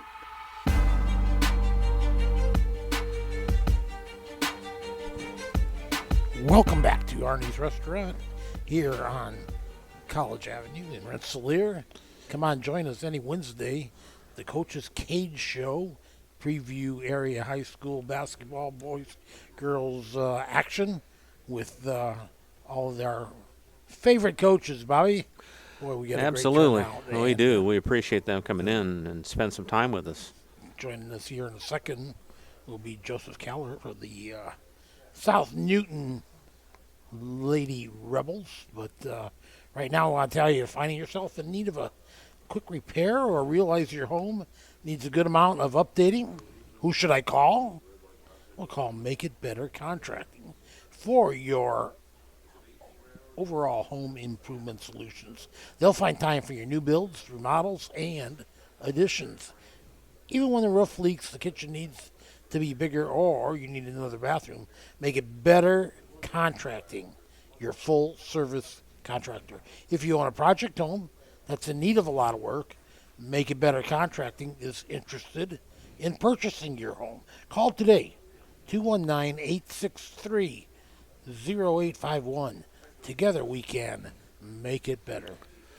Joseph Keller has joined us now, and Coach, a light schedule for the Lady Rebels since we last chatted, just one game, huh? Yep, we played last night against Covenant Christian at home, so that was our only contest. Tell us about it. I'll tell you what, it might have been the ugliest game I've ever seen to start. Both teams, I looked up at the clock, we were about 2 minutes in, and I think combined there were 10 turnovers. I don't even know if we had shots up on either side yet. Ouch. And I told one of our officials, I said, can we just get like a group timeout here? Can we just double timeout? Yeah, and their coach called a timeout right at that minute because it was pretty ugly on both sides. But after that, it was a pretty ugly game both ways. A lot of turnovers. But I thought both teams played pretty hard. We got a little bit of a flow there at times after an ugly start, but we battled. We couldn't hit much in the first half, shot wise until the end. But we went into the quarter down 10-4. Just got hurt on the offensive boards quite a bit. I think they started 5 kids, 4 of which were taller than anybody we have on our team. So we knew it was going to be a battle. We didn't do a very good job of putting a body on somebody when a shot went up. We did a lot of watching the ball hit the rim instead of bodying up on people. So they beat us up down low on that and got a lot of second chance opportunities. Kind of hit a couple shots right before half though, a couple threes that put us within striking distance. I think it would end up being a 12-point lead for them at half. Started out third quarter, came out. We were playing okay. Start the third quarter it was back and forth a little bit, and then we picked up a foul on Addison Standish, who's our sophomore guard, and they went on a little run when she went out with her 4th foul there in the third quarter, and then the rest of the way the fourth quarter was even. So we had that bad stretch in that third quarter that bumped them out. Ended up being a 26-point game, 56-30. But there were times when it was closer than that and felt like we had made some progress on our end. So overall, kids, I thought they played hard. There were a couple times there where we kind of got into ourselves a little bit and had to call timeout and talk about it. But they playing a little bit different defensive style last night and changed some stuff up offensively. And when we weren't turning the ball over, I thought we looked good offensively, or as good as we have been anyways. And then defensively, I thought we did some really good things other than ending those possessions with the rebound. So, Coach, I'm sure that one stung a little bit, but you can forget it in a hurry if you come up big tomorrow night. Yeah. We talked about that. Our the way our season is, we jump into conference play right away, and we had some kids not with us right away in the season. We knew it was going to take us a little bit of time to get our legs under us and figure some stuff out. And I think we've done that over the first 3 games. I think we've gotten better each game, so we feel good about that. And the conference season starts tomorrow. We've had some things where we kind of feel good. Last night Alexis Standish had 11 points and played pretty good defense at times and picked up a couple charges that she took against their team. So felt good about that. Leah Conrad had her best game she's had. She's coming back from an ACL tear back in January, but last night she shot the ball confidently. She hit 3 threes for us. She had 5 steals defensively, 4 rebounds. So she was moving, and so that was good to see. We got Jalen Marks picked up 2 blocks last night against their kids, and that puts her as our career leader all time in blocks. Wow. So we had some good things happening, and we had some other kids play pretty well, and so we like I said, we're making progress, and tomorrow's the big target on the calendar with the first conference game being Tri-County and that sort of stuff. So. And that's always one of our favorite games of the year on 3KG, thecage.com. And we'll have that for you live streaming tomorrow night from Tri-County. Now, I just got word from Jeff LeBeau that it's back to a varsity-only game tomorrow. Varsity-only, yep. They were going to play some other JV, but that got changed. So it's a varsity-only game at 5:30, I believe. 5:30 Central Time. So tell us about Tri-County. Well, they're quick. They're more our size. We've played a couple teams in North Miami and last night with Covenant that were just huge compared to us. So they're more our size. Young. They're pretty young. Yep. Starting a couple freshmen and sophomores. I think everything for them starts with the Warren girl. She's their lead guard. The tempo setter type person. Whether she's handling the ball all the time or not, she's kind of one of them that makes them go. But the Arvin girl's been playing well for them. The Zarcy girl has picked up some quality minutes as a freshman, and the Whitmire girl's coming back. I think she was honorable mention all conference last year as a freshman, doing dirty work last year, and she's doing a little bit more scoring and stuff for them.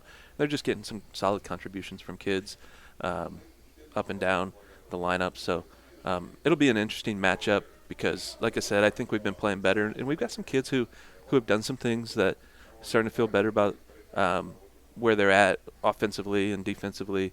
So I think it'll be an interesting matchup to see what happens. What are going to be the keys for playing well tomorrow night?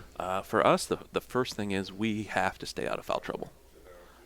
We've been playing aggressively, whether it's man-to-man or zone defense. We've been playing pretty aggressively. First 2 games, we were able to really stay out of foul trouble. Last night, we picked up fouls on Addison as a guard, and that really hurt us.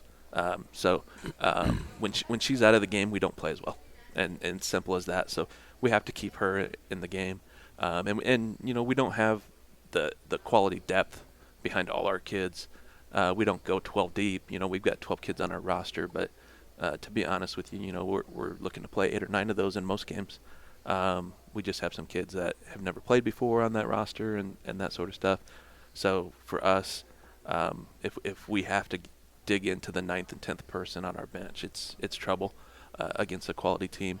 So that's the first thing. We've got to play smart enough where we don't pick up silly fouls and play good defense with our feet instead of reaching with our hands. And offensively, we have to not turn the ball over 30 times, which, the first 3 games we've been right there around 30. And the good thing is when we look at it, it's self mistakes, a lot of them. So you're like, we could probably fix those. It's not like we've been overmatched by people in terms of like just physically beating us up. It's last night I think we had 12 travels, and that's just put the ball on the floor before you lift that foot. And it was called a little bit differently than our first 2 games. So, it took a little bit of adjusting, and we didn't adjust for 2 quarters.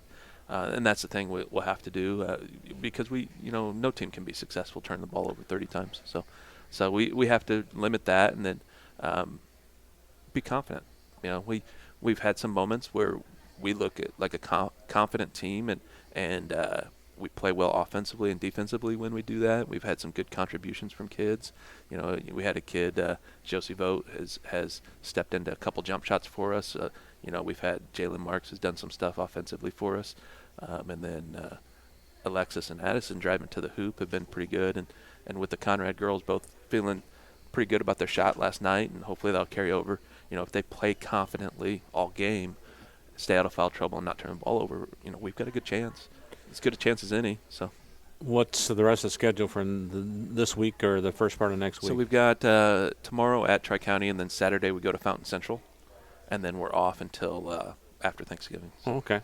So, well, usually you like to talk about the JV team, but right now you don't have one yet, do you? I mean, all our kids have been playing varsity. Yeah. Every kid that's been eligible to dress has played in every game. So, we've gotten good contributions. Last night we got our first look at a sophomore, Corinne Lotta, who has been playing. She missed time because she was quarantined, and then she came back and had to get practices in. But she had 5 rebounds in the game in about 7 minutes. I'm still learning what to do offensively, but defensively she was in the right spot, and she's one of our bigger bodies in terms of height, and she's got good wingspan as a sophomore. She can mix it up a little bit. So we got, we're getting good looks from a lot of our kids, our younger kids. Abby Hamilton's played a lot more time than I thought she was going to as a sophomore this year, and she's played pretty well in that time. So those are minutes that she would have normally just gotten JV time and never possibly even dressed varsity.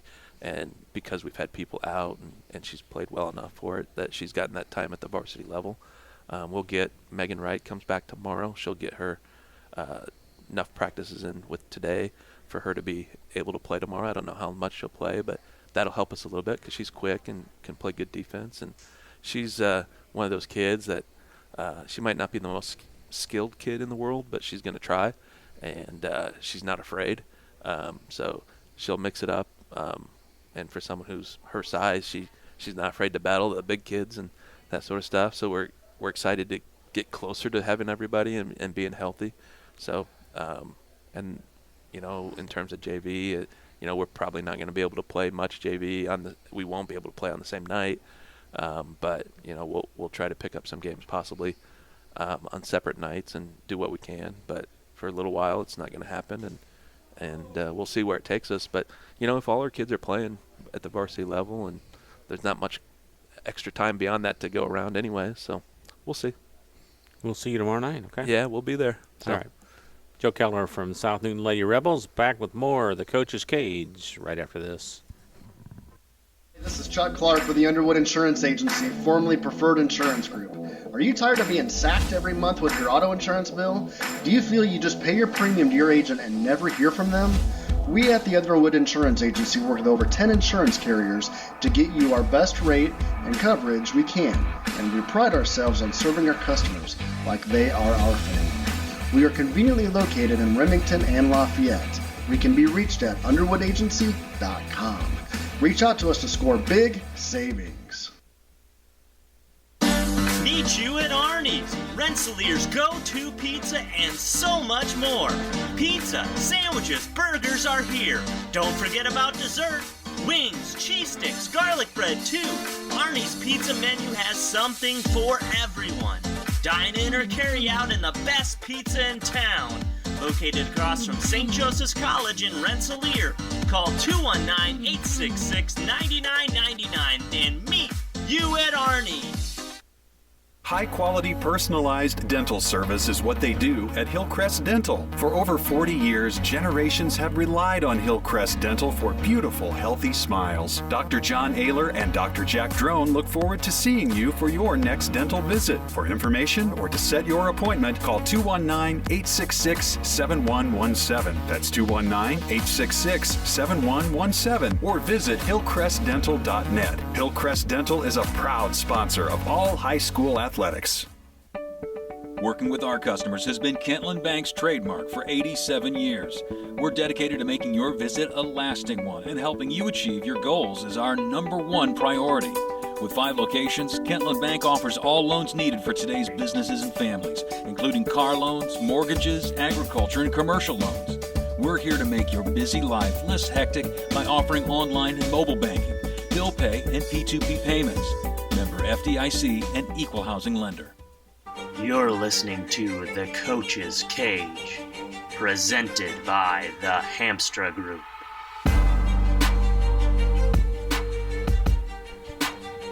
Welcome back to The Coach's Cage Show with Bob Kurtz, Jeff Gastineau, Scotty Miller, and Bill Kage. Joining you shortly here by Kankakee Valley boys coach Billy Shepard, but I want to remind you, first of all, that Indiana Farm Bureau insurance agent Joe Goodeman has been serving the Jasper County and surrounding area since 2009. Being involved in the area, Joe Goodeman has kept his interest in making sure he provides the best insurance for his clients, whether you need life, cars, home, business, farm and crops, or even renter's insurance. Agent Goodeman will keep on searching for the best policy for your valued investments. Call Indiana Farm Bureau insurance agent Joe Goodeman at 219-866-4694, or you can stop in and see him at 2570 North McKinley Avenue in Rensselaer. Well, we haven't seen this gentleman for a couple of years because we were out with COVID last year, but Billy Shepard, good to see you. How you been? Pretty good. It's kind of surreal to be back here because I remember the last time I was here on your guys' show was literally the day before the world shut down. That's true. It was March 11th, wasn't it? So it's kind of weird being back. It's like, I guess maybe now everything we're ready to go again. So yeah, it's kind of surreal. I'm sure it'll be more normal after tonight. But tell us what happened last year with KB. Last year it was kind of an up and down year overall. Obviously every team had to deal with the same situations, and we got shut down early, which didn't help us. We played our scrimmage against Griffith, which is coming up actually Friday night for us this year, and the very next day on a Saturday we get shut down for 2 weeks. Probably the worst time you could have got shut down, to be honest about it, because you're just getting started, and if we could have had another couple weeks, at least maybe we could have had a little more stuff in and a little more of a rhythm. But after those 2 weeks, and I've talked to a lot of coaches in the area last year too, it was, you just didn't really know how long that set you back until you were set back. It took way more than the 2 weeks to get reacclimated to what was going on and try to get back up to speed. So, everybody faced the same issues though. So it was just an up and down year. Played well in some spurts and lost some games we shouldn't have lost too. So it was but we wound up 9-14, I think it was, and then we had a really good stretch in the middle of the year, I thought, and kind of didn't probably play as well towards the end as we thought we should have. But it was like I said, it is what it is, and the kids always played hard. They never gave up. They always fought to the end. So credit to them for battling through those situations that they had to battle through. How many players did you lose off last year's team for this year? We lost 3. 3 seniors graduated. Eli Carden, which we're all familiar with Eli, good, obviously a starting quarterback for a few years for us and a really good football player, but obviously he was one of our leaders on the basketball floor as well.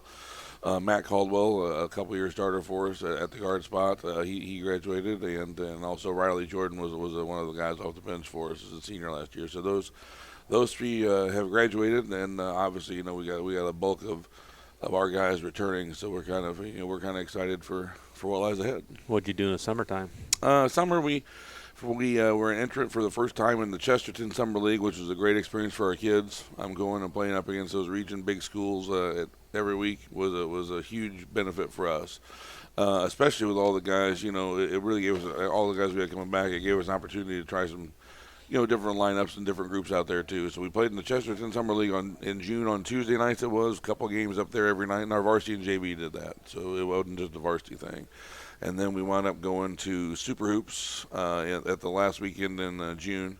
To our varsity, JV, and freshmen all went over there. And when you go to Super Hoops, it's a whole weekend thing over at Indiana Wesleyan. You get to play like 12 games, and so you get to stay overnight and bond a little bit. And so that was a good way to end our summer. And other than the typical workouts and practices that we all do, but those were the games we played, and we had fun. We enjoyed it. We got better and we got closer. So, are there any restrictions anymore for IHSAA dictated about what you can and can't do as far as team, get together for practices and such? Summer, no. Not really, other than moratorium week around July 4th. Summer's kind of wide open. If I want to practice my guys basically 10 hours a day, 7 days a week, I could, or if we wanted to play every day against somebody, we could. Obviously when school starts, when the calendar starts for football practice and all the fall sports, then it gets a lot different, where, you got to take a certain amount of time off. Like we're off until Labor Day after summer's done. That's not really the amount of time, but it's like you got to be off till like the end of August, and then if you're a winter sport, you can come back and do things like twice a week for about 6 weeks, and after that, then you can start building more and more. So it's a gradual uptick to your season. But over the summer, there's no rules at all. Open. Yeah, wide open. Tell us about the numbers and the preseason practices so far here. Well, we have 10 full-time varsity players, and 10 about 8 JVers and about another 10 or 11 freshmen. So numbers are pretty good. Our practices have been really solid so far. It's a really close-knit group of guys. They really enjoy each other. They talk they communicate on a different level than I've heard in the years past. It's really kind of unique to listen to them talk and how they work and stuff.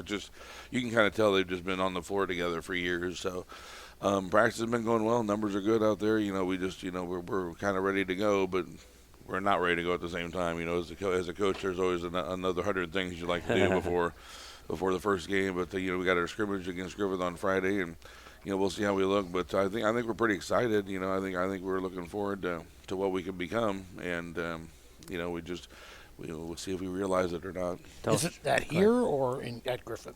That's at KV on Friday night. At KV, okay. Yep. Tell us about some of your key players.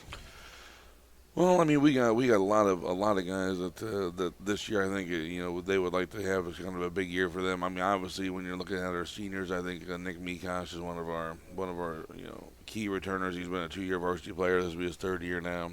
Double digits both years. He's averaging points and he's looking to have a big senior year. I know he's wanting to do some big things, not just at KV but at the next level too. And but that it'll only help him if we do well.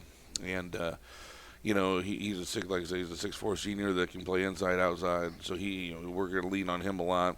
Cam Webster's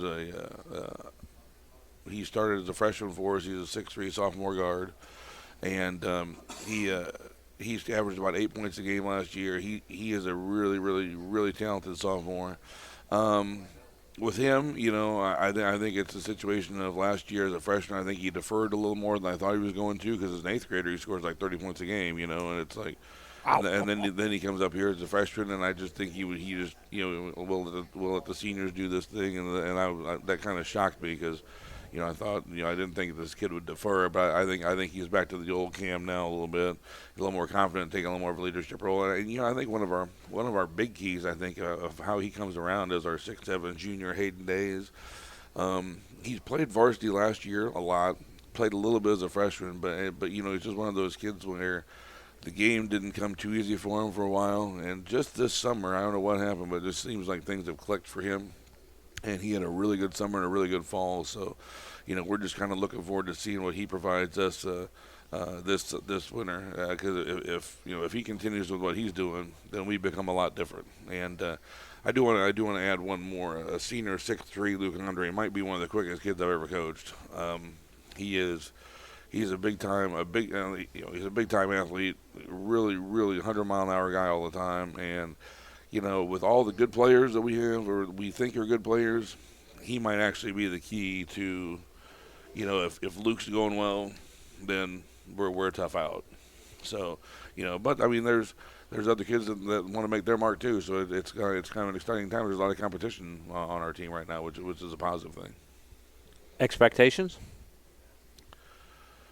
Well, I mean, as a coach, you hate to say it, but I think they're really high. I mean, I don't mean that in a bad way. You hate to say it, but it's just like, I mean, I think the expectations are really, really high. I think this is the year that the kids and a lot of people have been kind of waiting for a while, and that does put some added pressure, especially on the coaches, because the potential's there to do a lot of big things, and it's kind of you feel obligated to the kids to help them achieve that, and it's but I guess that's what you work for, right? I mean, you work for high expectations, and you put all the time in, and one of the things we did differently this year in the fall was before our first official practice, we put the balls away for 3 weeks, and we became a track team. We worked on the track, and we sacrificed there a little bit, and we bonded there on the track even more through tough work and hard work, and hey, I didn't think you could do this. Well, yeah, you can do this type situation, and so you do all that stuff to put yourself in the best position to realize your goal. And, now it's up to us to go get that done. Conference? Obviously, the NCC is Munster's until somebody beats Munster. I think we like our chances in the league this year. Munster loses a lot from their squad. In fact, they only returned one varsity contributor from last year. And we returned, obviously, a handful from our squad, and we lost to them by 12 up there in Munster last year, and our JV went to triple overtime with them and lost. So, I think we feel pretty good, and we got them at our place this year. So, the key to us in conference is we play at Andrea right before Christmas.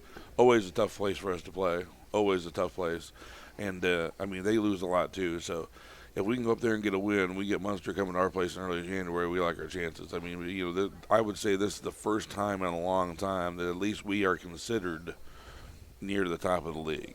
So, once again, you got to go out and do it on a nightly basis and stuff. But I think the expectation is we should compete for a conference championship, and I think that's where the kids' mindset should be, and they deserve that. Now they have to go out and show that they can do it.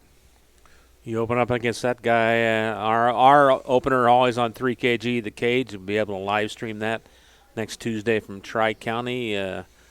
Going up against Tri-County. That's always a good game for you guys, too. Well, it is. I mean, Tri-County is always they work so hard, and they're so well coached. It's like, you could be doing some things successful in the first half, and then they always make great adjustments, and they always force your hand to do some things that you're not expecting and stuff like that. So they always present us a really good opportunity to play somebody that's going to give us a ton of looks and a ton of challenges out there that's going to make us really play basketball. I know they got a couple seniors coming back who are 2 and 3 year starters for them. And the Doty kid and the Lawson kid. And I also know they got a 6'4" Corbin kid inside. They averaged about 6 points a game last year too. So. They do lose some, but they do have some good pieces coming back too, and that's going to create a challenge for us. So we enjoy the opener. We enjoy the trip down there. I mean, it's a great place to play. The fans, the fans are going to be there and they're going to be loud. So it's a good atmosphere to get started, and they're going to give us a good opponent to see where we're at early in the year too. So we're looking forward to it. It's going to be fun. It's going to be a good way to open up. Bill, how about your staff? Any changes? Same folks coming back to help you? Oh yeah, we got the same people for the most part coming back. My varsity assistant has changed. It might be a name you guys recognize. My varsity assistant is now David Hanger. Definitely a name we remember. Old North Newton guy that I coached in Legion baseball that actually still thinks I know a little something. He can fill it up, huh? Yeah, oh yeah. He can score the ball. So yeah, he's my new varsity assistant, and he just brings a calm but confident demeanor about himself, and the kids really have taken to him and like him a lot. So he's my varsity assistant. My JV coach is still Brett Walther. My dad, who was my freshman coach, has moved up to help my JV coach. He's now the JV assistant, and so we do have a new freshman coach. That's Omar Vasquez, the old Gary Wirt coach who does our volleyball. Sure. So he obviously a lot of experience there at the freshman level now too. So he's doing that. So we're pretty happy with the staff we got. We also think we got to be honest, we think we're in about a 4-year window here at KB that we think we got some pretty good opportunities to do some things with including our freshman class. That this 4 years, we think we got a pretty good shot at moving forward with some stuff. So, I think we got a pretty good staff to help us along with that.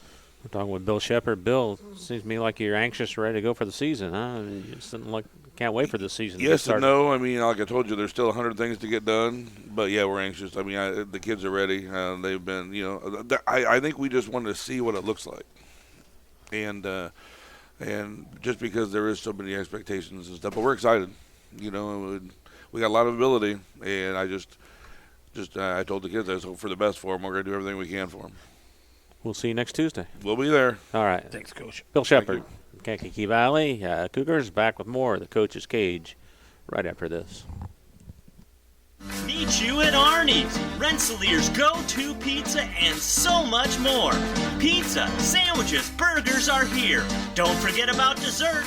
Wings, cheese sticks, garlic bread too. Arnie's pizza menu has something for everyone. Dine in or carry out in the best pizza in town. Located across from St. Joseph's College in Rensselaer. Call 219-866-9999 and meet you at Arnie's. Working with our customers has been Kentland Bank's trademark for 87 years. We're dedicated to making your visit a lasting one, and helping you achieve your goals is our #1 priority. With 5 locations, Kentland Bank offers all loans needed for today's businesses and families, including car loans, mortgages, agriculture, and commercial loans. We're here to make your busy life less hectic by offering online and mobile banking, bill pay, and P2P payments. Member FDIC and equal housing lender. High-quality personalized dental service is what they do at Hillcrest Dental. For over 40 years, generations have relied on Hillcrest Dental for beautiful, healthy smiles. Dr. John Ayler and Dr. Jack Drone look forward to seeing you for your next dental visit. For information or to set your appointment, call 219-866-7117. That's 219-866-7117. Or visit hillcrestdental.net. Hillcrest Dental is a proud sponsor of all high school athletics. Finding that missing shin guard. Remembering whether it's a home or away game. Getting the right kid to the right playing field on the right day. Why are simple things sometimes so complicated? Thankfully, with auto owners, insurance doesn't have to be one of them. We work with independent agents who keep insurance simple so you can worry about more important things. Like not being that fan. Oh, come on, ref! That's simple human sense.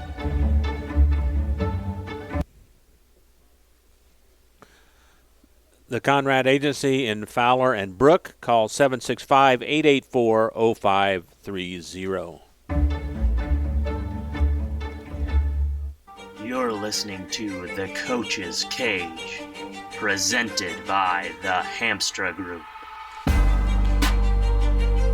If you're looking for some great food before the big game or anytime, stop by the Wagon Wheel Grill on South College Avenue in Rensselaer. From their famous Wagon Master sandwich to their great homemade chili, the Wagon Wheel is the place to satisfy your hunger. Stop by or call the Wagon Wheel Grill at 219-866-9942. Whether you dine in or carry out your delicious meal, what satisfaction you'll have with a Wagon Master and chili combo. Always great to see this gentleman next to us here, Matt Sipkema, the North White boys basketball coach. Matt, it's been a couple years, but thanks for coming over. How you doing? It has been a couple years. I'm doing good, Bob. I enjoyed being back and talking North White basketball. All right. Well, you've been brought up a lot tonight already from these other Midwest Conference coaches. So do you feel that the bull's on your back this year or no? Not really. No. It's not a surprise, not a secret. We do bring back 4 starters. We'll start 5 seniors this year. High expectations. 2 of our senior starters are 4-year starters this year. So we're just very, very excited about this season. Had a great first 2 weeks of practice, and we're just ready to get the ball going. Before we start talking more about that, let's go back to last year. No. We missed it because of because of COVID. Tell us a little bit about what happened last year. I tease, but every time I get over that last game of the season, someone has to bring it up. But Well, I don't even know what yeah, it I'm was. going to tell so you a little bit about us. We went ahead and we finished we won the conference for the third year in a row last year. Finished 5-0 in conference play. Ended up winning 15 ball games and riding an 11-game win streak into sectionals. Beating Pioneer pretty handily on a Friday night game. Had a chance to play Caston, the defending sectional champion, in the finals. Now, if you're a fan of basketball, and I think we all are, you would love the game that consisted of 24 lead changes, 8 total turnovers, and both teams shot 50% from the floor or better. So, including 7 lead changes to end the game. Unfortunately, we scored with 5.4 seconds left to go up 1, and they went the length of the court on us. Shot the ball as the buzzer was going off. The ball was in the air, and you guessed it, went through the hoop, and Caston defeated us 56-55 to win the sectional 52 championship last year. Wow. That probably takes a while. Maybe you haven't ever got over that, huh? You know, it hurt. It hurt the players. You know, I can't tell you how hard our boys work. It hurt the players a lot. It hurt me a lot. But we're all ready. We're all ready to go. We have a chance to talk about my new assistant coach last year, Coach Smith from Frontier. He's been great. I won't Joe? get too far. Joe Smith is he used to be the North Newton coach, right? Over at North. He was an AD at North Newton. He was so he's my assistant at North White. Just learned a ton from the man, and basically we were talking in the locker room, and he was like, "Hey, you can't control what's already happened. All we can do is get back to work." And you know, we've had some strong leaders, and we hung our head, and we were disappointed just because of the amount of work we put in. Who wouldn't be a little disappointed? We were able to go back and look at the good things later. The 15 wins, the conference championship, all that was great. And then, to our boys' credit, we went back in the summertime and we just got to work. And now, what did you do in the summer, you guys, the North? With the experience we had, we played a lot of games. And I'm not going to tell you really like what our plan is. People will find it really quick, but we have tweaked our offense up. We tweaked our philosophy up. We went up to YYC up there north of Warsaw, and we played Blackhawk Christian. We played a round. Now they lost a lot to graduation, but they're still Blackhawk. Yes. And we lost. We played a round robin. We went 3-0 to get to the championship game and to play Blackhawk, and we ended up taking them. We lost to them by 2 in overtime. So we were like, okay, whatever we did here today, that's what we're doing going forward. So that was the importance of our summer, was we've done this and this and this the last 3 years, and now what are we going to do a little bit differently? And that's what that taught us at Wawa State that day. Let's talk about the preseason this year. How many guys you have out? Numbers are good, or how many did you lose? How many players did you lose we off lost last year? two players, and you look at both of them, stat-wise, they don't have a lot of stats, but what they brought to the team. We had Braden Bushman play about every minute of the game, might have averaged 2 points and 2 rebounds, but made 3 rebounds. But what he brought to the game, we're going to be greatly missed. His size. We're not a very big team. And then Dominic Hernandez was a 6'7" guy off the bench who did everything that Coach would ask him to do. So those were the 2 guys we lost. We bring a lot back. Like I said, both Hunter Pogue and Bentley Bushman should both crack 1,000 points this season. Wow. Nate Miller. Those guys have been around forever. Well, I remember those guys back when we were a see, couple years ago. I was thinking been around forever, and it's true. This is their 4th year, but I know a couple coaches in the Midwest is glad they're seniors. But and you know what, I say this all the time. What makes the boys, not just those 2 boys, all the boys at North White, is they're just great to be around. They have such a good relationship, both with the coaches and players, where our practices are fun, they're energetic, and just the boys themselves. You know, that's what you're going to miss more than anything. You know, but we are spoiled with that backcourt. They're excited to watch play. They play so hard. But with Nate Miller, I think will be a big X factor this year. He's an inside out. We don't have much height. We're fast as all get out, but we don't have much height. So Nate Miller will be that X factor as our 4-man. Jeffrey Stevens, another 3-year player. He's our center. I think he's like 6'1", 6'2". He might be the biggest we go height-wise in there. And then Isaiah Denton, we'll probably round out our top 5 is another senior coming up and playing for us. And so we're going to go 5 seniors. We're going to start 5 seniors and another senior off the bench. And then Dane Hood is a sophomore, probably the tallest kid on the team, 6'4" guard, 6'3" guard. He'll be our go-to guy off the bench. So very senior-laden ball club this year. And what have you been doing in the preseason here? Anything? Oh, yeah. I mean, most people don't realize it anymore. It's a 10-month job. Yeah, it really is. You know, we start going the Monday after Labor Day to Tuesday after Labor Day. We'll go twice a week on the court and 3 days a week in the weight room. So weights is ever since school, all year round, and shoot around 2 days before school starts. So it's been full go. Had a couple weeks off before the 8th of November, and then started off there. Silly question, but expectations seem to me like pretty high again. They are extremely high. You know, I consider myself, someone who's just, very humble. And one thing I'm preaching to the boys is to be humble. And our goals, obviously, we're looking for. We either had the Midwest Conference or we shared it 3 years in a row. So that would not have any change with our expectations. But with what we're bringing back and what we have, if I were to say anything less than a sectional, it'd be disappointing. It'd be a disappointing season. We've had the wins, we have the conferences, and now it comes down to that Saturday in March. Do the guys believe that? Is that their expectation too? Yeah, without a doubt. Without a doubt. And, as soon as the season was over, I remember, Bentley had texted me and said, hey, sectionals, we got this next year. And, it's not looking ahead, obviously. It's not, game for game, and it's not being cocky. It's just confidence. And one thing about these boys, I've only been around North White boys, but I can tell you that these boys are hungry, and they'll do everything you tell them to do, and they'll do it 100 miles an hour. And it's just anything less it'd be disappointing. Life would go on, but it'd just be disappointing. Man, that's amazing to have 4-year starters like that. That doesn't happen very often, No, you remember, Bob, when these guys were all freshmen? Oh, yeah. We were just amazed. I remember Pogue coming out there, a little kid that couldn't miss. And my gosh, he was chucking them up from half court and nailing every other one.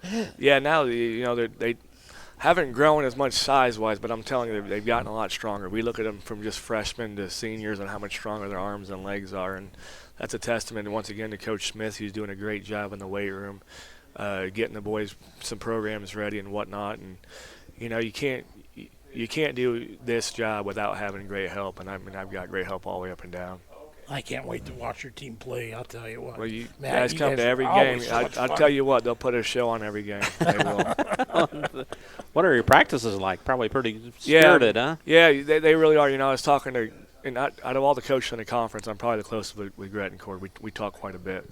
And, I told the boys, and Coach Smith coming from Frontier, he said what we're being spoiled with is they don't want to lose anything. It could be a simple sprint. It can be anything. It's competitive. I mean, our practices are very lively. I mean, we're up and we're going. I mean, the way we rotate between drills, the expectations are, you're sprinting. I mean, 30 seconds in between a drill, maybe 10 seconds, and it's just we're going. And we're going and we're going until that 5:30 whistle stops. We're talking with North White boys coach Matt Sipkema, and you've heard some of the other Midwest Conference coaches come in and say, well, North White's one of the top teams in the conference. What do you say? Well, I mean, you're looking at it too, and you're looking at it on paper, and 5-0 last year, and we're 13-2 the last 3 years with pretty much with what we have. So we have to feel pretty good. But, one thing about the boys too, and, to the coaching staff's credit, we prepare every game for like we can go out and lose it too. You go back the year we didn't meet a couple years back. I'm not sure if we had met at this point, but North Newton beat us by 2 or 3. And you go back and Gret and Cord texted me right away and said, am I reading that score right? Did North Newton beat you? I'm like, yeah, we didn't come out ready to play, and and they took it to us, and that's what can happen, and people will be excited to play us. People will be excited to who can knock North White off this conference top, and we know that. But once again, the coaching staff and the players do their job day in and day out to make themselves prepared for that week and that game on Friday night. You have a scrimmage? We do have a scrimmage, and we will scrimmage Seeger on Saturday. We'll go down there to Seeger. So I love that scrimmage. They play in an elementary gym. It's pretty cool, and always have good players down at Seeger. So we'll play down there this Saturday and make the long bus ride down to Williamsport. And season opener, what do you have? Well, unfortunately, I don't know yet. Because I don't know yet because unfortunately it was supposed to be Attica. We always do that trip back to back. There's Williamsport and Attica. But they actually just emailed my AD today and said that due to COVID and quarantine that they're going to be unable to play us next Tuesday. So I'll actually go home tonight, get on John Harrell, and try to pick a game up. But they want to reschedule us for December 7th, but we've got 2 away games the previous Friday and Saturday, and then we got Rensselaer coming up that following Friday. And I'm not a good time in the schedule. Like not five not 5 games in 7 days. But so right now we're looking at, unfortunately, I'm going to call some coaches tomorrow. So you're trying to find a game for next Tuesday. Either Tuesday or the 29th. I mean, we want to get these games in before December. It's important for our boys to play. So if you don't play Tuesday, when's your opener? We would play Delphi. We would play Delphi Saturday night at home, the Saturday after Thanksgiving. So it's the 27th, maybe. 27th, yeah. Yeah. So and we. Wow, how do you prepare for? Do you prepare like you're gonna play a game or no? Yeah. Well, Attica, they're down. And we see them a lot this summer. We can base it off. We play them every year. We play them off what they have and whatnot.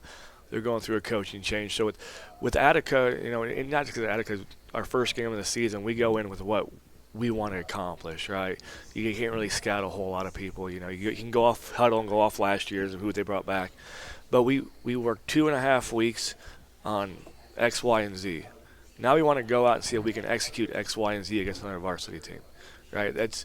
You're really building every game for that for the end of the season anyway. So, and with Delphi, with our proximity to where we're at, and I know Austin really well over there and what they like to do, you just take your past experiences coaching against Austin Collie, playing, and what Delphi likes to do, and then you prepare for that. But then by that point, then the following week, or Rossville and whatnot, and getting to Rensselaer and Lacrosse after that, by that point you have film on everybody. And I love the fact that Rensselaer and Tri-County play on a Friday night, because we play Saturday. So Friday night, I'm either in Wolcott or Rensselaer every other year, and I enjoy getting to see both those two teams play each other that early in the season. Because you're a Rensselaer boy, right? I'm a Rensselaer boy, yeah. Yep. So I still root for Rensselaer as long as it's not December 10th. But I do want to, if you don't mind real quick. Go right ahead. I do, we talked about the Midwest a little bit, and I wanted to talk about some of the other schools if that was okay. Because absolutely. I think. And I want to. After you do that, I want to get your thoughts about the expansion of the Midwest. Okay. And I just want to make sure I don't want to talk all about North White, but right. I think one of the teams to look for this year is South Newton. I really do. They scare me because they've got the Salmon boys back. They've got 2 of them. Cruz. I mean, if you ever watched him on a football field, we did. Very athletic, and I think his brother is going to be a junior this year, Little Cruz. So you got 2 Cruzes, 2 Salmons, and they've got a nice little Gardner, I don't know, number 1, I can't tell you what his name is, but when I saw them this summer, they do a lot of good things. And sometimes you may not be talented all the time, but you get 3 or 4 kids, 3 or 4 years in a system, they're just going to get it down. So I think South Newton is going to be a team to watch for. And like I said, I think Grettencourt at Tri-County, he's got a few pieces to where I don't get to hear him earlier, but he just has to find that right mix, right? Where we're blessed at North White, where you talk to a lot of coaches and they say, well, how's it going these first 2 weeks? 2 weeks is quick, right? You spend the first week trying to figure out just what kid you got with where. We were lucky enough to where we've been running 4 or 5 guys for 4 years together, so we just picked up. So I think once Mark, and he will find that rotation that he's looking for, and we won't play Tri-County until 8-10 ball games in, so he might be a different team. Frontier's got a couple boys that can shoot the ball, and so I think there's some good teams in the conference, and teams will be ready for each week. They're going to expand next year in the conference. Tell us about your thoughts on that. I like the idea. I mean, if I'm talking from an AD, you're neither one of the schools have football, so that hurts a little bit. But it was really hard to find. 6 teams just doesn't seem like it's a big enough conference. And you're trying to find proximity, you're trying to find school size, and you're looking up and down this area. There's not a lot of 1A schools that really mesh in the area with the 6 we have now. You kind of always wish you could bring back a Pioneer or a Caston, to be honest with you, but I think with what we have, it's pretty good. Faith Christian is really good in basketball. They have an awesome sophomore class. I watched their junior high play last night. They played us at North White. They're really starting to develop a program at Faith Christian. Now, I think Covenant's going to always be up and down just because you got DeMont and Wheatfield, and it's not like a Lafayette with the size-wise, right? It's going to be kind of hard to pull the kids and whatnot, but Covenant, they could be up one year and down one year. You're just not sure with them. But anything to get more teams in the conference is a good thing. And really, I think from the other sports they play too, they're both competitive, soccer and cross country and other sports like that I know that they do field teams and they're pretty competitive. So it can only help the conference. Well, Matt, look forward to talking to you each week. We'll be here next week if you want to come over, and you're more than welcome to. And getting over to North White to do some games for you, and some of them when you're on the road. And look forward to it. And tell everybody, that we're live streaming this year, and you can watch the archive game. You can go back and watch the Coach's show here if you want to when you get home. So look forward to working with you all year. We appreciate that. We appreciate seeing you, and we appreciate all your support you give North White basketball. Matt Sipkema from the North White Vikings, back with more of the Coach's Cage on 3kgthecage.com right after this. High-quality personalized dental service is what they do at Hillcrest Dental. For over 40 years, generations have relied on Hillcrest Dental for beautiful, healthy smiles. Dr. John Ayler and Dr. Jack Drone look forward to seeing you for your next dental visit. For information or to set your appointment, call 219-866-7117. That's 219-866-7117. Or visit hillcrestdental.net. Hillcrest Dental is a proud sponsor of all high school athletics. Meet you at Arnie's, Rensselaer's go-to pizza and so much more. Pizza, sandwiches, burgers are here. Don't forget about dessert. Wings, cheese sticks, garlic bread too. Arnie's pizza menu has something for everyone. Dine in or carry out in the best pizza in town. Located across from St. Joseph's College in Rensselaer. Call 219-866-9999 and meet you at Arnie's. Pulver Psychological Services offers psychological counseling, consultation, and assessment. Locally owned and operated, Pulver Psych focuses on solutions for the community and serves as support for individuals, families, and organizations. Whether you're in need of personal, family, or success counseling, Pulver Psychological Services can help you reach your life goals. Increase work satisfaction, have better relationship compatibility, improve sports performance. Get in touch with Pulver Psychological Services by visiting pulverpsych.com. Working with our customers has been Kentland Bank's trademark for 87 years. We're dedicated to making your visit a lasting one, and helping you achieve your goals is our #1 priority. With 5 locations, Kentland Bank offers all loans needed for today's businesses and families, including car loans, mortgages, agriculture, and commercial loans. We're here to make your busy life less hectic by offering online and mobile banking, bill pay, and P2P payments. Member FDIC and equal housing lender. Hi, this is Chuck Clark with the Underwood Insurance Agency, formerly Preferred Insurance Group. Are you tired of being sacked every month with your auto insurance bill? Do you feel you just pay your premium to your agent and never hear from them?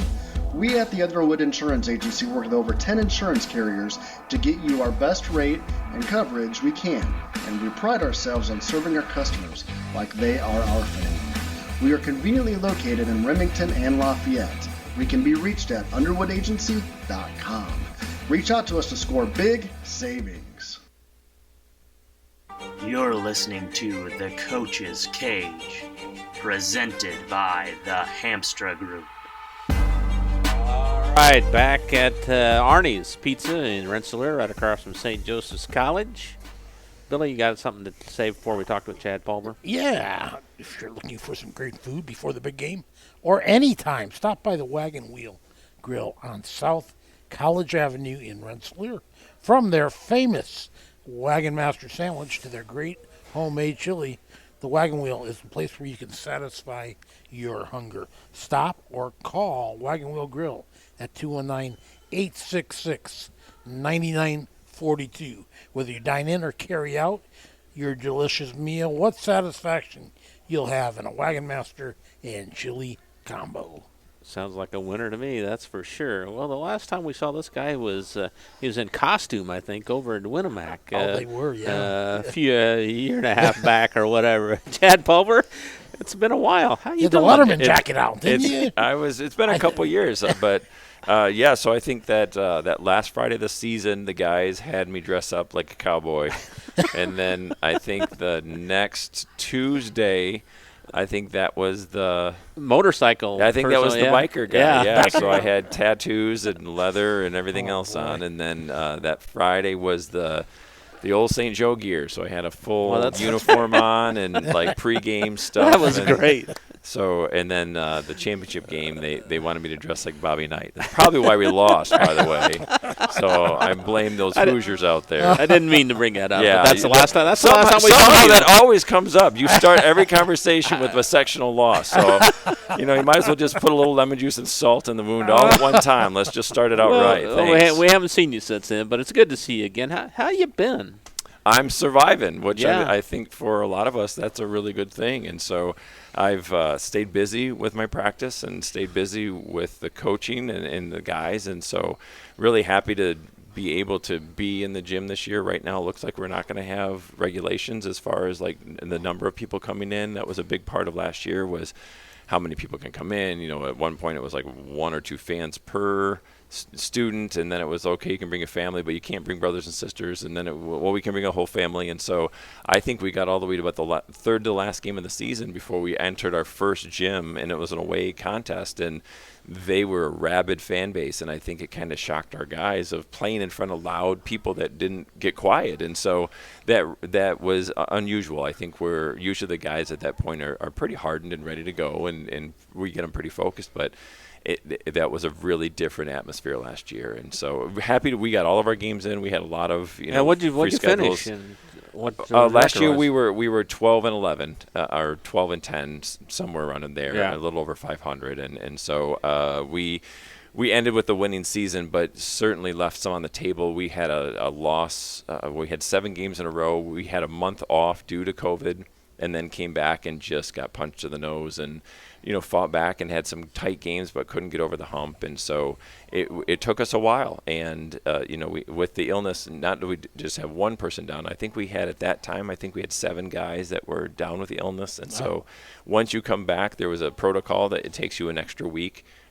Without symptoms, you have to show that you can progress, and so it took us time. And so we were off for about a month. We started our first 2 games, had 2 nice wins, felt really good, and then we were shut down. Wow. And so there are things that, and I know it happened to all kinds of teams. It wasn't just us, right. But it just took us a while, and that was a pretty rough part of our season. We played some teams that are tougher teams, and we just couldn't get them back on track very well. And so we did end up turning around and finished strong, had a nice little finish of the season, and then I think that sectional again just didn't go the way we needed it to. Some of the things that we thought we would be able to take care of, it didn't happen the way we wanted it to. How many players did you lose off the team last year? So we had 2 seniors last year. We had Josh Fleming and Jake Lane, who graduated. And so we had nice experience coming back this year. We have 4 total seniors, but 3 seniors with experience. And then we had 3 sophomores that got good experience last year that came back. So we have 6 guys that had sectional experience and another handful of guys that all got good experience as varsity players. And so we have a 12-person varsity unit that is juniors and seniors, and we have a freshman this year that will play on the varsity. And then for the JV, we have a full JV squad, and we have, for the first time that I've been a part of the program, we have a freshman team. Really? And so that's been a... What are your numbers? Well, our numbers are 29 right now. Oh, wow. So where we started from 9th to 12th grade, in my first season, we only had 16 people. And so now to be able to walk on the floor and have from 9th to 12th grade 29 guys. That's almost twice as many. It's perfect. I mean, it's great. We're really, really happy. And there's a lot of excitement about it. I think that the people from our middle school coaches and the youth league coaches, they've put a lot of time and effort into it, families and, in the community that have put time into making sure that not only the kids that enjoy basketball, that are growing in the game and developing their skill. And I think that the summertime we've had opportunities for guys to be around it. And so this is a year where it feels like it's paid off for us. And so we are very excited to be able to do that. Tell us a little bit more about the summertime. What'd you do there? Well, we started and we went 5 days a week. We went Monday through Friday, and we had lifting on Monday, Wednesday, Friday, and then we would shoot in the evenings and usually do some open gym. And on Tuesday, Thursdays, we were a little bit more structured with our basketball time. And so we did some conditioning, but then we had a lot more structured shooting. We did a lot more drill orientation, trying to figure out how we were going to move, what was going to happen. We had an idea that we were going to switch around our offense a little bit. We knew that personnel-wise, we were going to be a little bit different than we were a few years ago, and so we thought it would be important for us to make some changes or try to figure out what was going to work with our personnel. So we tried some things over the summer. We ended up going to Wisconsin Dells. I believe you had Wes on earlier this evening, and he probably talked a little bit about what he did with his girls. We went to the same facility, same type of tournament. It was just a month later, and from what I understand, the boys really enjoyed that. They enjoyed the water park and the roller coasters and all that kind of stuff. And, oh, by the way, we got to play some basketball. And little fun and a little work. Yeah, there. And it was great. And the guys played really well. We went undefeated in the round robin, made it all the way to the championship game, and then just couldn't get over the hump. Ran into an unusual zone for us, and saw them earlier in the tournament and did a good job against it. And then the second time they made a couple tweaks, and it was a closer game, but we didn't really do what we normally did, and so that worked against us. Can you learn something from the summertime? I think we learned a lot from the summertime. I think we learned a lot about being able to carry that intensity possession to possession. I think we learned to rely on each other a lot more. I would expect to play more legs more often in the season this year, because it allows us to go very intense and then roll the next person in. And rather than having guys play at that 55, 60% level and like, oh, I don't want to get too tired because what happened, we'll just roll the next guy in. Trust that the next guy in has earned his time, and we're doing it. And I think that really helped us this summer. It also helped us figure out where some of the guys have grown. We had some guys that put in some significant time. Their skills better. They put time into AAU. They put time into playing against other guys, going to other schools and playing. And so seeing some of those guys take big steps for us was really important. Talk about some of your key players. So we have, on the senior side of things, we have returning Tate Drone, Brody Chamness, and Jacoby T.D. Souza. Hey, so I remember those guys from 2 years ago, Bill. Yeah, so they were sophomores back then. Yeah. So now they're all grown up and ready to move on. So, but we're really excited for those guys. And we have one other senior that joined us this year with Ty Katie. And so he's a quick guy that wants to get in there and play some defense and stay in the moment and intense with us. And so those guys, those are the seniors that we have on the unit. Junior wise, we have 7 juniors that have continued, and so we have Colby Chapman, Tommy Boyles, and Cassius Pulver, all who were a big part of the varsity last year. Noel Marchand and Tristan Wietrich also earned varsity letters last year. We have Carter Drone and Nolan Potts have come up this year.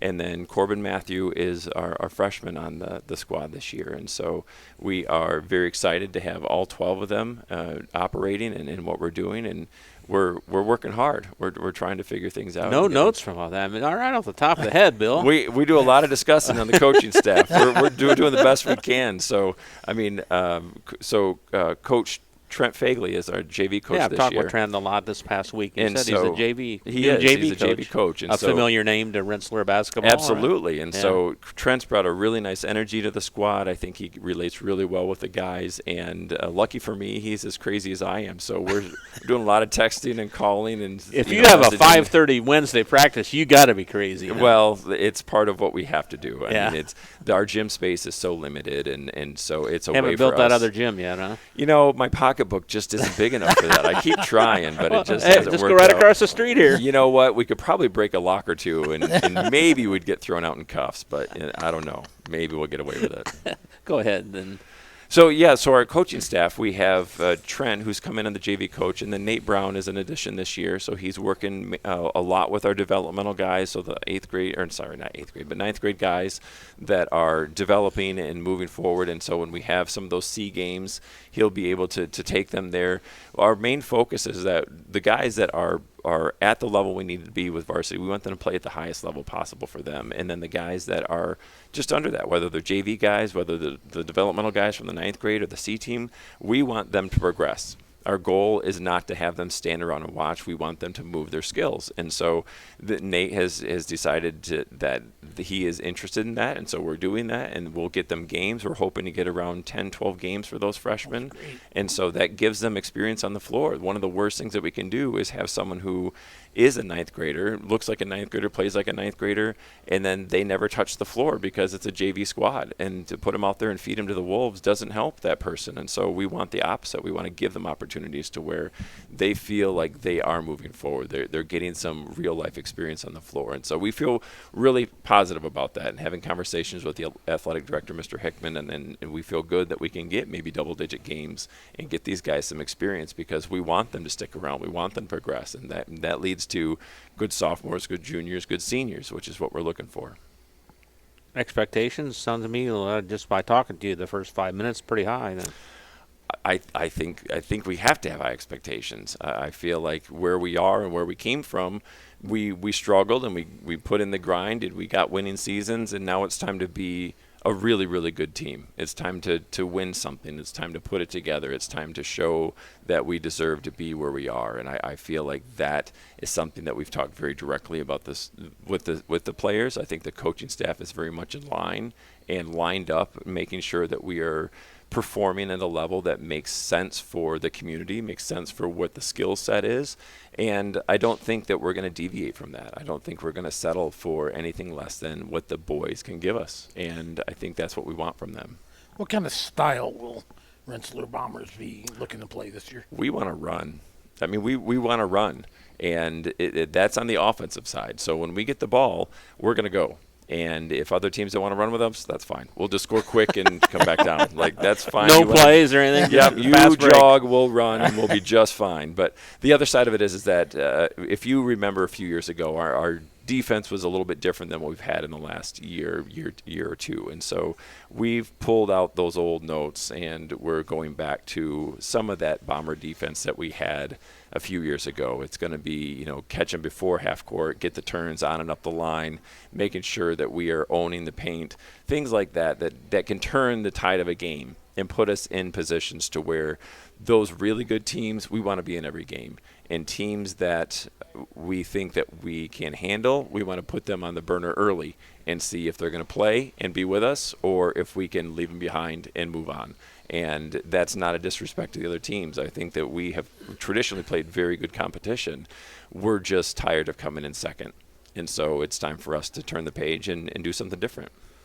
Who's your conference? I just saw that they lost a coach today. I did Benton see Central's coach resigned Yep. recently. So, boy, that's a tough time for a head coach to resign right before the start of the season, isn't it? It really is, and I don't know any details about it. I saw the headline. We had weights today after school, and the guys were talking about it because, we grew up with Benton Central kids. I mean, they're playing each other from the Pee Wee leagues for every sport, and we see them all the time, and they're in our middle school conference. And so when something like that happens with a conference school, it's kind of the talk. And so wasn't a lot of communication about what had happened other than he resigned, and then it was effective immediately. And so I don't know a lot of details about it. It said wants to work on his mental health is what the story said that I read anyway. So anyway, what are your thoughts on the preseason thoughts on the Hoosier Conference?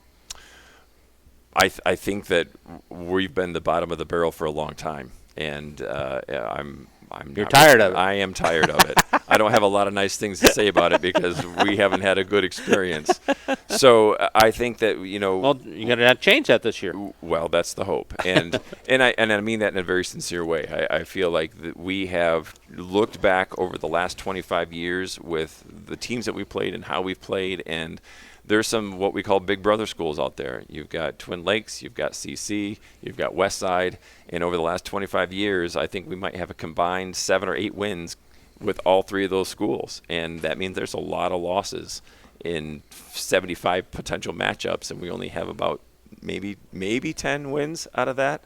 That's rough. So do you point to those games more on the season, or you schedule those? I think we circle those in Sharpie and put markers on them. Like, if those are the teams that show if we're ready for the next level. Right. And so if we go in and we compete and we win 2 of those 3 games, that shows that we're in a different place. If we win all 3 of those games, that's perfect. That's butter. But at the same time, to go in and have what's happened the last couple of years, which is stumble and falter or, lose by double digits or, have them and then let them get out on the lead and try to fight back.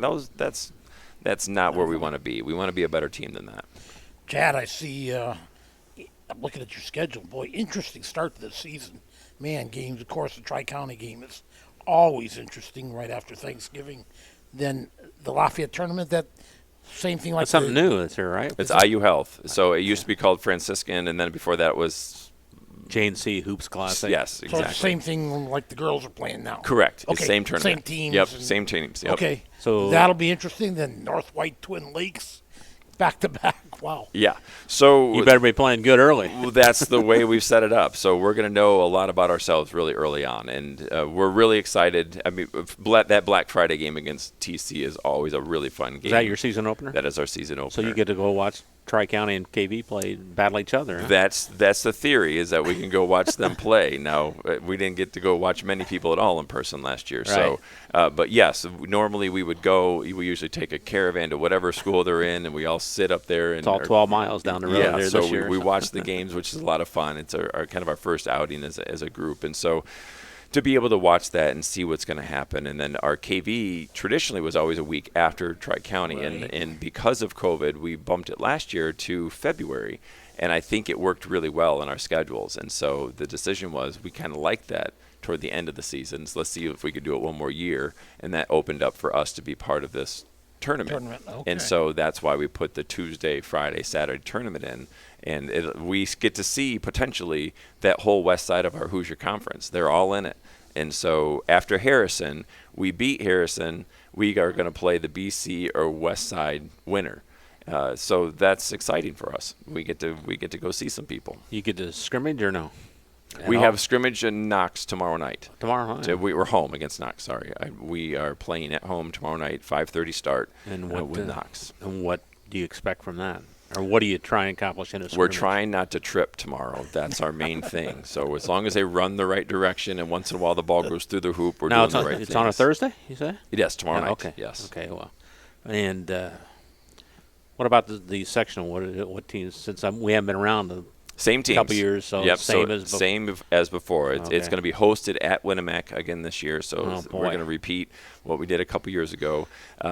This sectional has been won the last 2 years by Rochester, and so those are the first two. And then you've got Lewis Cass, ourselves, Winnemac, and so those I feel like I'm missing one in there.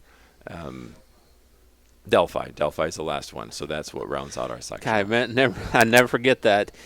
You mean Jeff? We're over in Winnemac. We're packed in like sardines over there, and then the next day say, "Well, you can't do that. It's COVID hit." So wow, that was a bad memory back to that. To see how close we were in proximity with each other, even in the gymnasium, how packed in we were there. That was wow. So you're looking forward to the season, I can tell. Absolutely, I'm absolutely looking forward to it. It is. Last year, it felt like a lot of eggshell walking, pins and needles, wondering what was going to happen, where it's going to go. None of that's going on this year yet? Well, I can't say none of it is. Yeah. I think part of it is I feel like I have kind of put on my armadillo shell and said, all right, we're going to take what we can get, and we're just going to go. Right. And that's kind of how I feel that we've approached the season is we're not out of the woods with anything when you talk about some of the protocols or illnesses or things that could happen. We could be shut down tomorrow. None of us want that. North White had their season opener canceled next week, yeah. So we know it's always a possibility. Yeah. We know that it's always there. But I feel like the wondering and, gee, how is this going to go, I think that's behind us. And that's been an advantage for us is because it's allowed us just to turn the page and to say, we don't know what's going to happen, but we're going to adapt, and we're going to do the best we can, and that's how we're going to go at it. Well, we can't wait either. Well, good. Yeah, our season opener is going to be, for boys, will be next Tuesday, and then we'll have, of course, the Tri-County Rensselaer games. All it's live streaming here on 3KG this year. So great. Appreciate you coming in each week. Appreciate your sponsorship as always, and look forward to doing Bomber basketball. Well, this thanks, year. guys. Thanks for having me on. Thanks for staying around for a little bit. Let me get out of work to get here. So I really appreciate it. Long day for you. It is a little long day, but that's okay.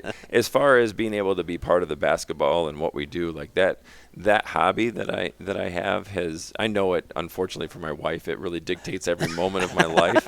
And now to have one of the people that lives in the house on the same team as me, I mean, that changes things. And then the other one's an 8th grader this year, and so, unfortunately, she enjoys basketball. That's the fortunate. The unfortunate part is that it doesn't shut off. It's always on. Yeah, she sits right out by us when we broadcast the game. She's really quiet, I hear. Like, she's always, very demure, very small, and doesn't say anything. So, all right, Chad. We'll see you next week. Okay? All right, thanks guys.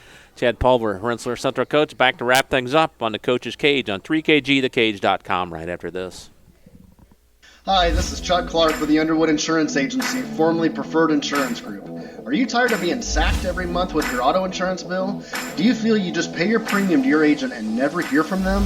We at the Underwood Insurance Agency work with over 10 insurance carriers to get you our best rate and coverage we can, and we pride ourselves on serving our customers like they are our family. We are conveniently located in Remington and Lafayette. We can be reached at underwoodagency.com. Reach out to us to score big savings. High-quality personalized dental service is what they do at Hillcrest Dental. For over 40 years, generations have relied on Hillcrest Dental for beautiful, healthy smiles. Dr. John Ayler and Dr. Jack Drone look forward to seeing you for your next dental visit. For information or to set your appointment, call 219-866-7117. That's 219-866-7117. Or visit hillcrestdental.net. Hillcrest Dental is a proud sponsor of all high school athletics. Working with our customers has been Kentland Bank's trademark for 87 years. We're dedicated to making your visit a lasting one, and helping you achieve your goals is our #1 priority. With 5 locations, Kentland Bank offers all loans needed for today's businesses and families, including car loans, mortgages, agriculture, and commercial loans. We're here to make your busy life less hectic by offering online and mobile banking, bill pay, and P2P payments. Member FDIC and equal housing lender. Meet you at Arnie's, Rensselaer's go-to pizza and so much more.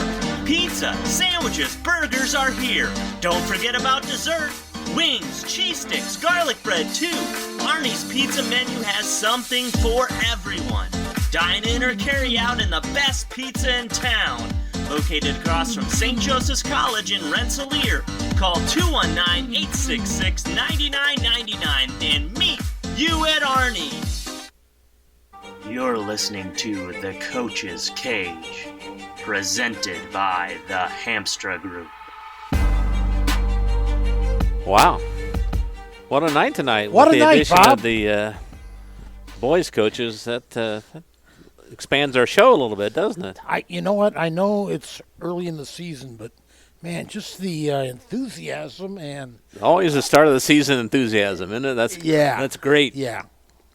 I don't know. I just I hope it continues on. And you can't wait for next week, can you? No, I can't. I really. So two of the better games we always see right at the start of the season. You got it. Should be fun. Are you ready for tomorrow night? I'm ready for tomorrow. I'll tell you what, I am enjoying this fact that we can put things on the streaming. I think it adds so much more to our broadcasts. I do too. And, just keep it off our faces and we'll be all right then. There you go. Exactly. Other than that, then we're okay, right? Okay, that's right. Well, tomorrow night, looking forward. It's a varsity-only game tomorrow, so set your clocks. It's an early start, 5:30 Central Time start. We'll be on the air with a pregame show at 5:15. Jeff is going to have all the stats so you make you sound good there. So South Newton at Tri-County, 2 teams very hungry for a win. Absolutely. And should be a good one. That's our only game this week, so we're looking forward to that.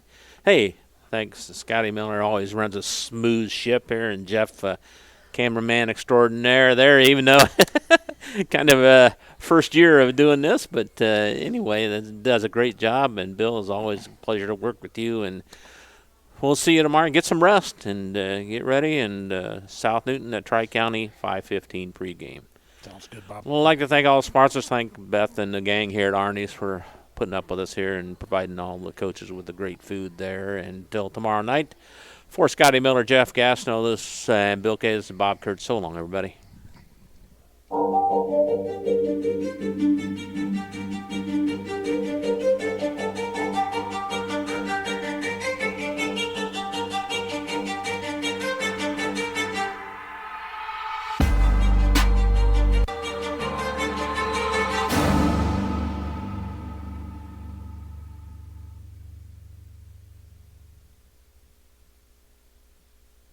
The proceeding was a presentation of 3KG Community Broadcasting.